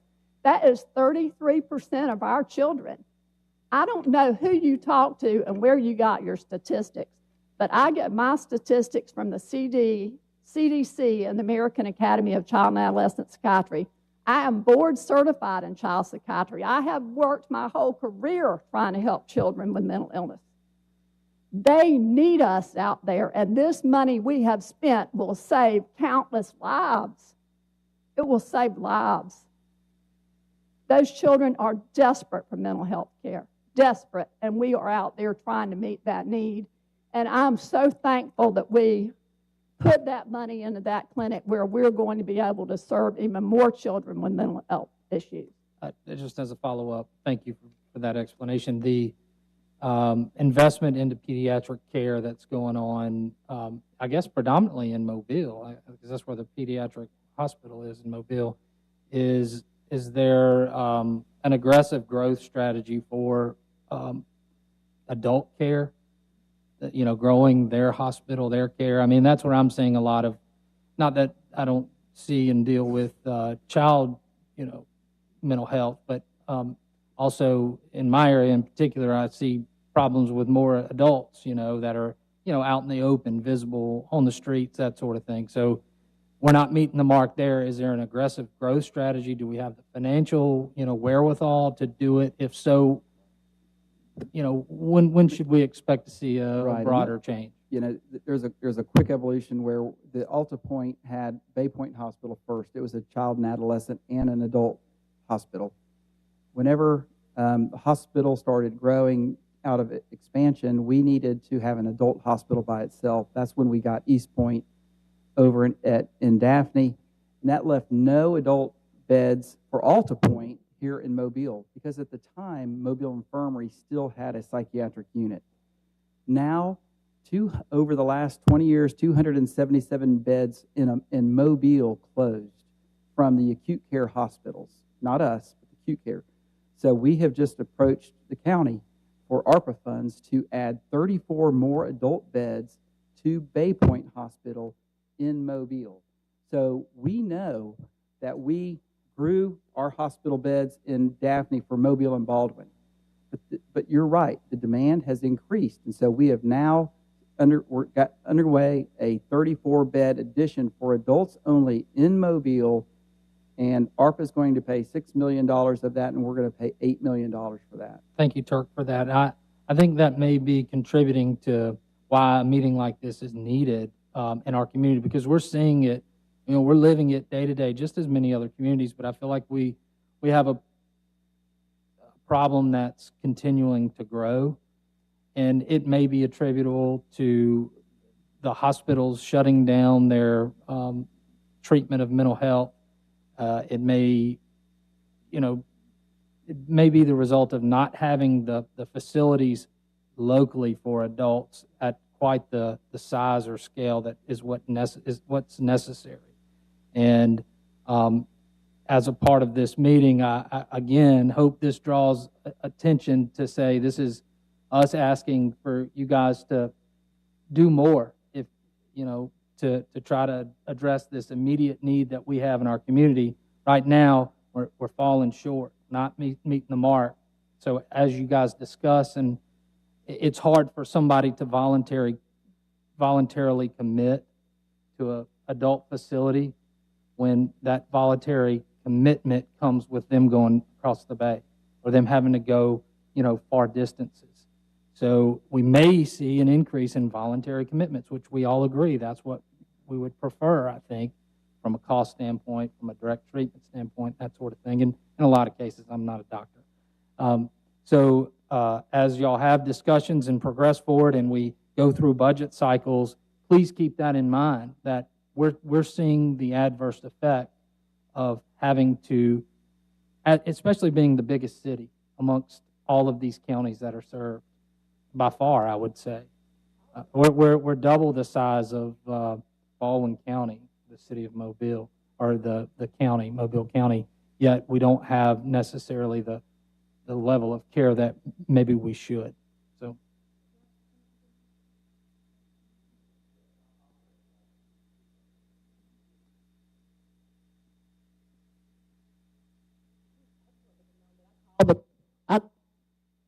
I called the crisis number several times.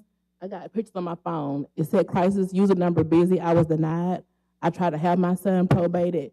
The crisis team came out to my house 2 days, and they went to Mobile Infirmary while he was in the hospital, and they still denied him from being probated. I reached out. I mean, I did everything you said that you. When he was in the hospital at Providence, the 2 social workers called the hospitals in the state. There was no hospital beds in the state to take Marcus. When I called Baypoint and East Point myself, after the psychiatrist at Mobile Infirmary told me to call myself because he couldn't find any beds available in the state. I called and they told me that East Point was understaffed, and Baypoint he could not go there because he was 19. I've done everything. The only reason why he got on the Alabama through mental health is because he was number 1,549 on the list. The lady told me it would take 3 years for him to get service. But because he almost was dying, they pulled him off the list because he was in a crisis. And that's the only reason why he got committed to Bullock County.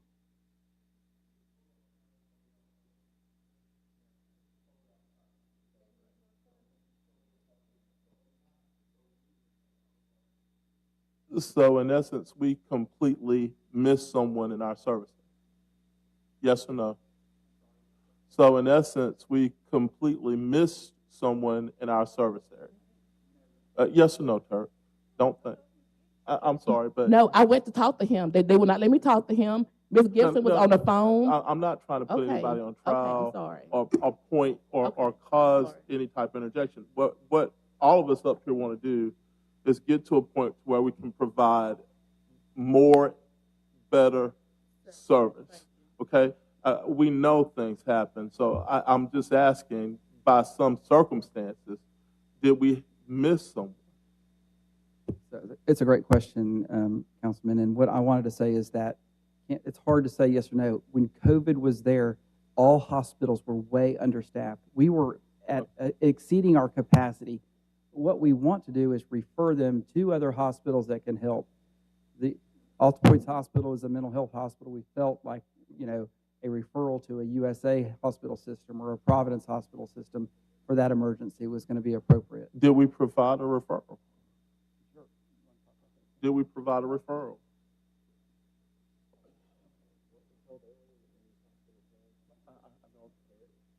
My name's Dr. Cindy Gibson. I work for Alta Point. I can speak to this particular case. In an involuntary commitment, you cannot commit someone for intellectual disabilities. East Point Hospital cannot accept a commitment. It went through the probate process. The case was heard. Judge Davis ruled on it, and that is the situation here. You cannot put someone with an intellectual disability in an environment full of psychiatrically unstable patients and expect them to thrive, survive, or do well. So my next question would be, then where did they go? My next question is so Alta Point, where did they go? Do we need another division to take care of this? The ID board, it's Region 7 for us, correct? Or 3. The ID board handles that. That leads me to one more question. How many people out there are there like this that we can't provide services for? How many? Because if there are a number of people that we can't provide services for, then we need to create or generate a resource pocket to provide that service. That's So a matter with the Intellectual Disabilities Board through the state, and that is completely separate from mental illness. And I think people confuse that a lot of times, and they confuse the probate process with it being a catch-all for dementia, substance use, intellectual disabilities, and that's not what it's for. That's not the Alabama Code, and that's where people become disgruntled and think we're not providing services, because we're not talking about apples and oranges here. I heard that, and I'm not trying to cut you off. How do we create a source of service? Yes, ma'am. And thank you, Dr. Gibson. I really appreciate that explanation. And I'm really glad you brought this up as well, Councilman, because this touches on something that we work with every day, but absolutely bears more of a discussion of what we refer to as a dually diagnosed population, individuals who have both an intellectual or developmental disability as well as a mental illness. And we estimate that that's about 50% of the individuals the system serves. So for the waiver, I believe Ms. Washington was discussing his spot on the waiver. That is on the intellectual disabilities waiver that is operated by Medicaid and administered through the Department of Mental Health. We estimate that at this point in time, we have about 2,000 individuals on the wait list for waiver services. This is very real. This is immediate need every day. And we estimate, 50% of the individuals coming to a community mental health center, many of the children that we see as well, what is diagnosed as a behavior is dually diagnosed as well. And I believe Mr. Klenner can speak further on any of those definitions. I'm still not hearing anything. How do we correct it? I mean, where's the funding? Where is that funding going to come from? That list. Where is that funding going to come from? That's what Scott's trying to get through. The federal government's paying about 80% of it right now for this state.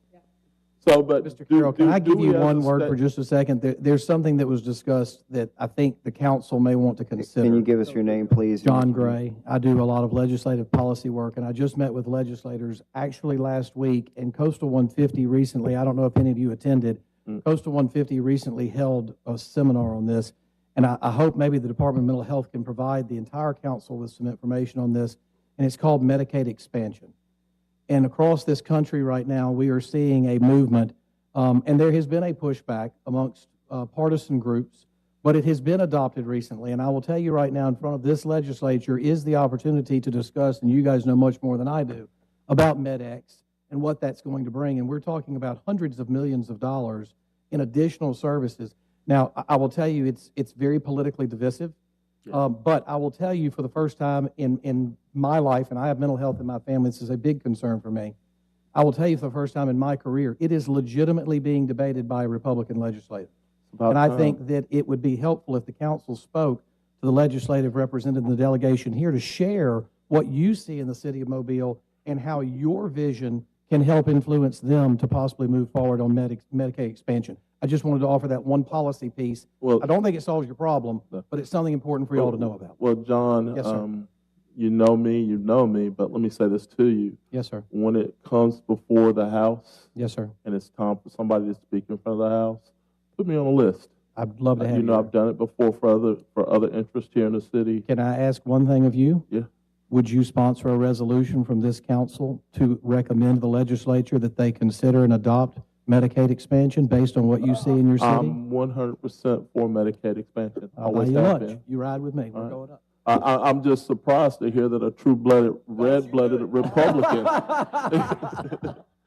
is for Medicaid expansion. Mr. Chairman, Go ahead. Mr. Chairman, I think, we've heard all through this meeting, and we've heard in the past when folks have come down here and speak to us of these vast unmet needs. We're all agreed there are vast unmet needs. But until about 5 minutes ago, we never talked about what the solution is. And the solution is the same solution we have to all of our vast unmet needs. It's money. Now, the money can come from private resources. It can come from the city of Mobile. It can come or in the other municipalities that share in this 310 board. It can come from the counties that share in this 310 board. It can come from the state government. It can come from the federal government. It can come from a lot of sources.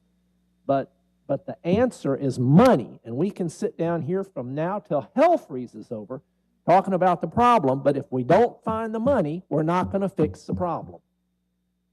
I found the money. Mr. Chairman. Mr. Chairman. Go ahead. Here I go with another one of those asks. Turk. I think that it's Stephanie. Is that you sitting to the left up there with the? Okay, Stephanie. Miss. Forgot your name. First row, right here. One more time.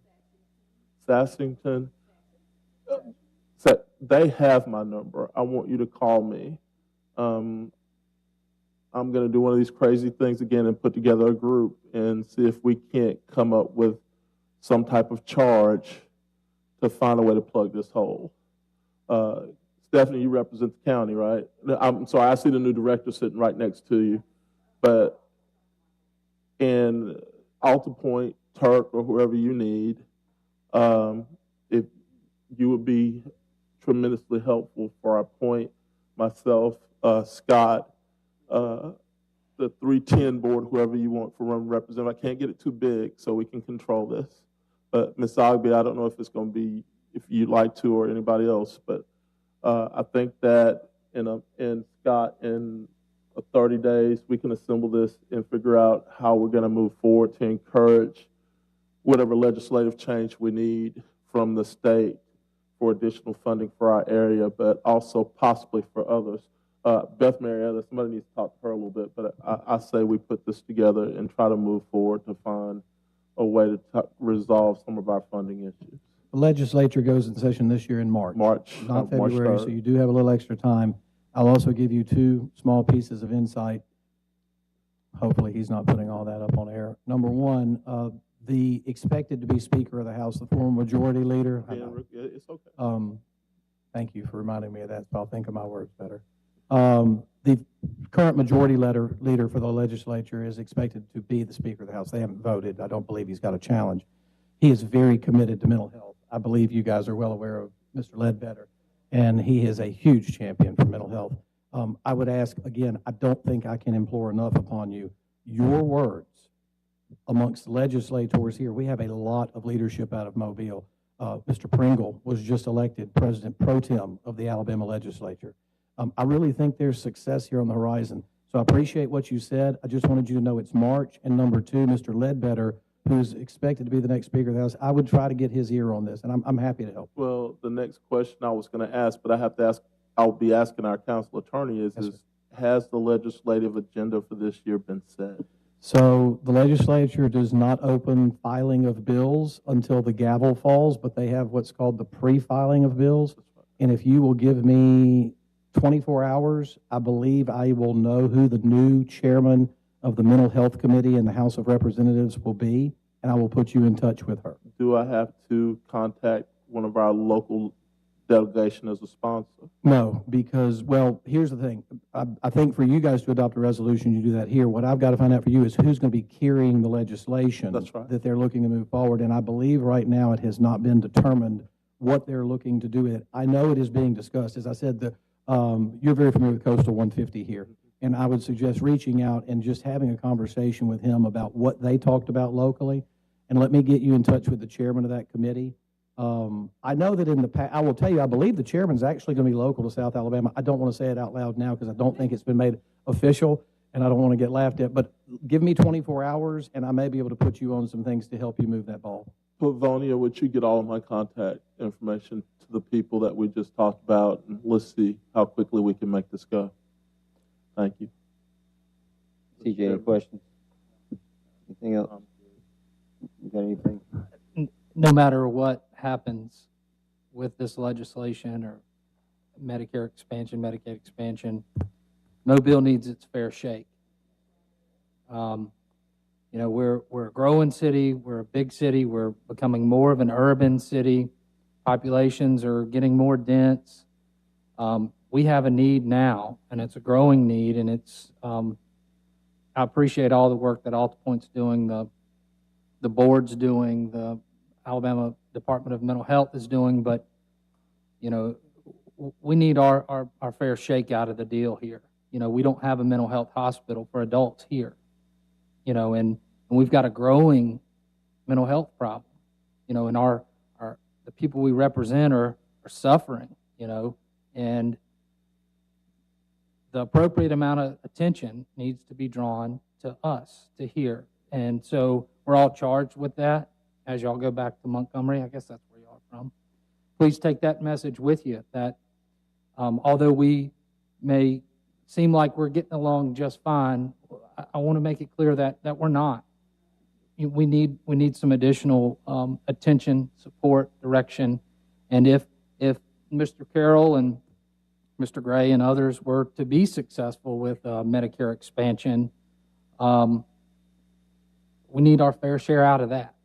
I mean, and it's got to be something that has staying power, something that we can continue to serve our citizens with. I want to say thank you to everybody who came out. This is I don't know that there's been a city council that's had a meeting like this in our state. Maybe there has been. But it shows everyone that's listening, everyone that's here, that it's a big issue to us. And I appreciate everybody coming here and letting us, you know, show you how, you know, we conduct our business and teaching us how you conduct yours. So thanks. Mr. Chairman, I would like to say, you know, also that within the past 2.5 hours, just about, the last 20 minutes was the best part of this meeting. And to me, and, you know, no applause, but the truth is just the truth. I do appreciate your state. I really do. I really appreciate AltaPoint. I really appreciate the other groups and also the parents and also the board and everything. It seemed like May was drilling y'all, but we don't know. I mean, these board was created back in 2001. I was in college. You know, I wasn't thinking about this at all. You know, but mental illness is very serious to me. Councilman Carroll and myself don't live too far from each other, but we encounter this all the time in our neighborhood. I mean, times I had to call 911, times I had to call AltaPoint because people setting, you know, bullets on fire in the barrel, you know, coming to my front porch and knocking on my door in the middle of the night. So it's very, very serious to me, but I'll be happy to help lead to do that resolution in January from this council and everything, and also work with Councilman Carroll and Jones and the rest of this council, because again, mental illness is very serious in our city. And I really do support, even with the kids, you know, building the facility for them, because our school system goes through a lot. You know, I was talking to Councilman Carroll when Councilman Reynolds was talking. I was saying, what school do his kids go to?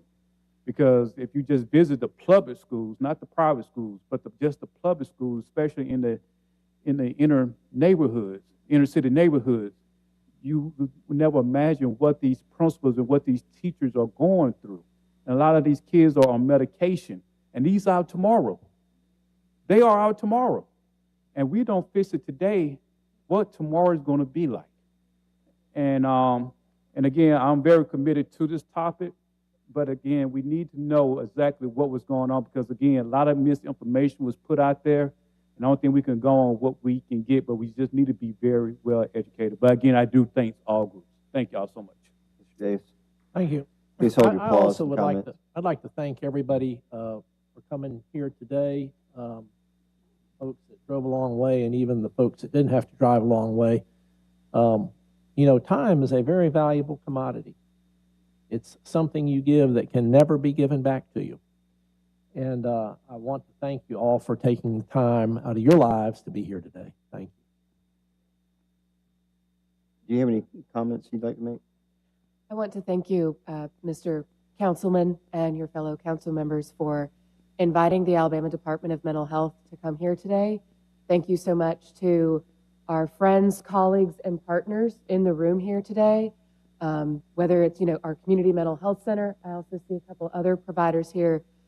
We're here and they are here because they care deeply about the work that they do. As you've mentioned, these are your communities, your neighbors, your family and friends, and that is why we are here today. This system of care would not operate if not for the providers and if not for AltaPoint being a part of that system of care. And I would be remiss if I didn't mention that we are incredibly grateful to all of you for having us here today, for having this lively and spirited discussion. I think that shows the level of care and passion and energy in this room to improve the system of care for all Alabamians and those citizens served in Mobile and Baldwin counties. And the role that AltaPoint has played in that is absolutely critical. And the state of Alabama and where we are with developing our crisis system of care, the 988 Suicide Prevention and Crisis Line, crisis services for children and adolescents, we would not be where we are today if not for the services of AltaPoint and others. And Tommy's telling me, and school-based mental health, of which AltaPoint has been leading the charge without a lot of state funding for over a decade. Thank you.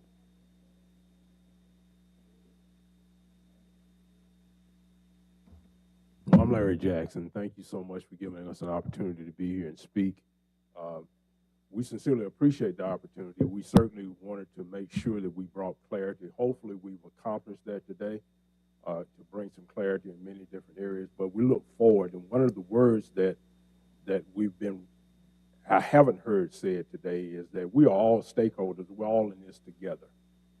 We're not adversaries. We're not competitors. We're all in this together. And certainly our intent at AltaPoint is to make sure that we do whatever we can in order to deal with this particular crisis that we're dealing with in our community as well as throughout the country. So thank you again for having us and giving us an opportunity. I could just say a couple of words. Go ahead. I've been very quiet, but I just wanted to also thank everybody for coming. And the only way you solve problems is to bring them to the surface, and then you can start making things happen. I can remember, and this is just my own personal experience, how we got together when we felt that there were no services for children, residential services in Mobile. And Judge John Butler was the one who started this campaign. And I was working at Boys and Girls Club at the time at Strickland Youth Center.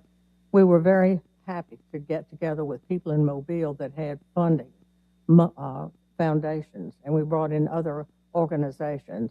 And as a result, the old charter hospital sitting out there was abandoned, and we were able to purchase that and offer services for children. Prior to that time, you had to go to Florida or you had to go to Mississippi for residential care. So this has been very helpful. It brought some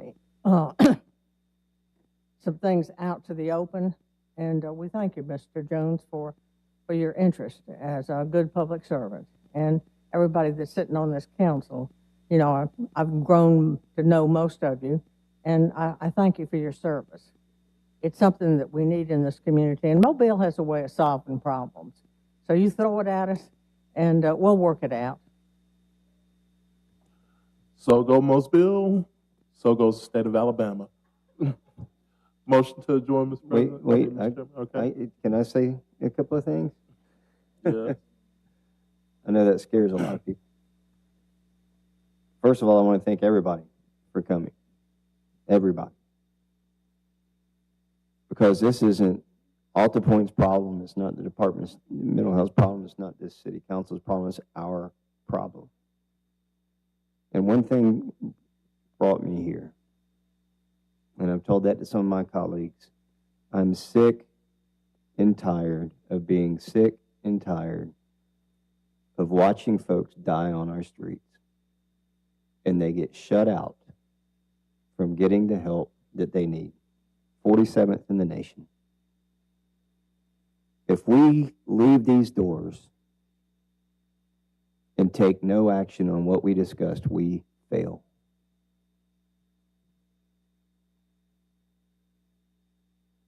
It's going to take every one of you. It's going to take every one of you. It's going to take every one of you working with every one of us and all of these others in a collaborative, open, transparent environment. And if we don't do that, we will fail. My challenge to each of you is to let's start on the path to fixing the problems in this city. That means a collaborative board meeting where we have other mental health service providers sitting at the table, having the discussions. I'm going to be there, and I'm going to ask some very hard questions because that's what I enjoy doing. Because I need that. I get asked hard questions every day. When I'm in the grocery store, I got hard questions coming my way. And those questions are being asked by people that fund every bit of the money going into these $150 million we talked about and all these other funds, these 1-point-something billion dollars. That's coming from taxpayer dollars. And those taxpayers don't expect a surplus on mental health care dollars at the end of the year. They expect every dollar to be spent on mental health care. And if we're not doing that, then we're doing something wrong. Whether that's a legislative demand requiring X amount of dollars to be available at the end of the year, then that needs to be fixed. Because if we're turning people away that need mental health care, like we've heard at this meeting, we have the blood of those people on our hands.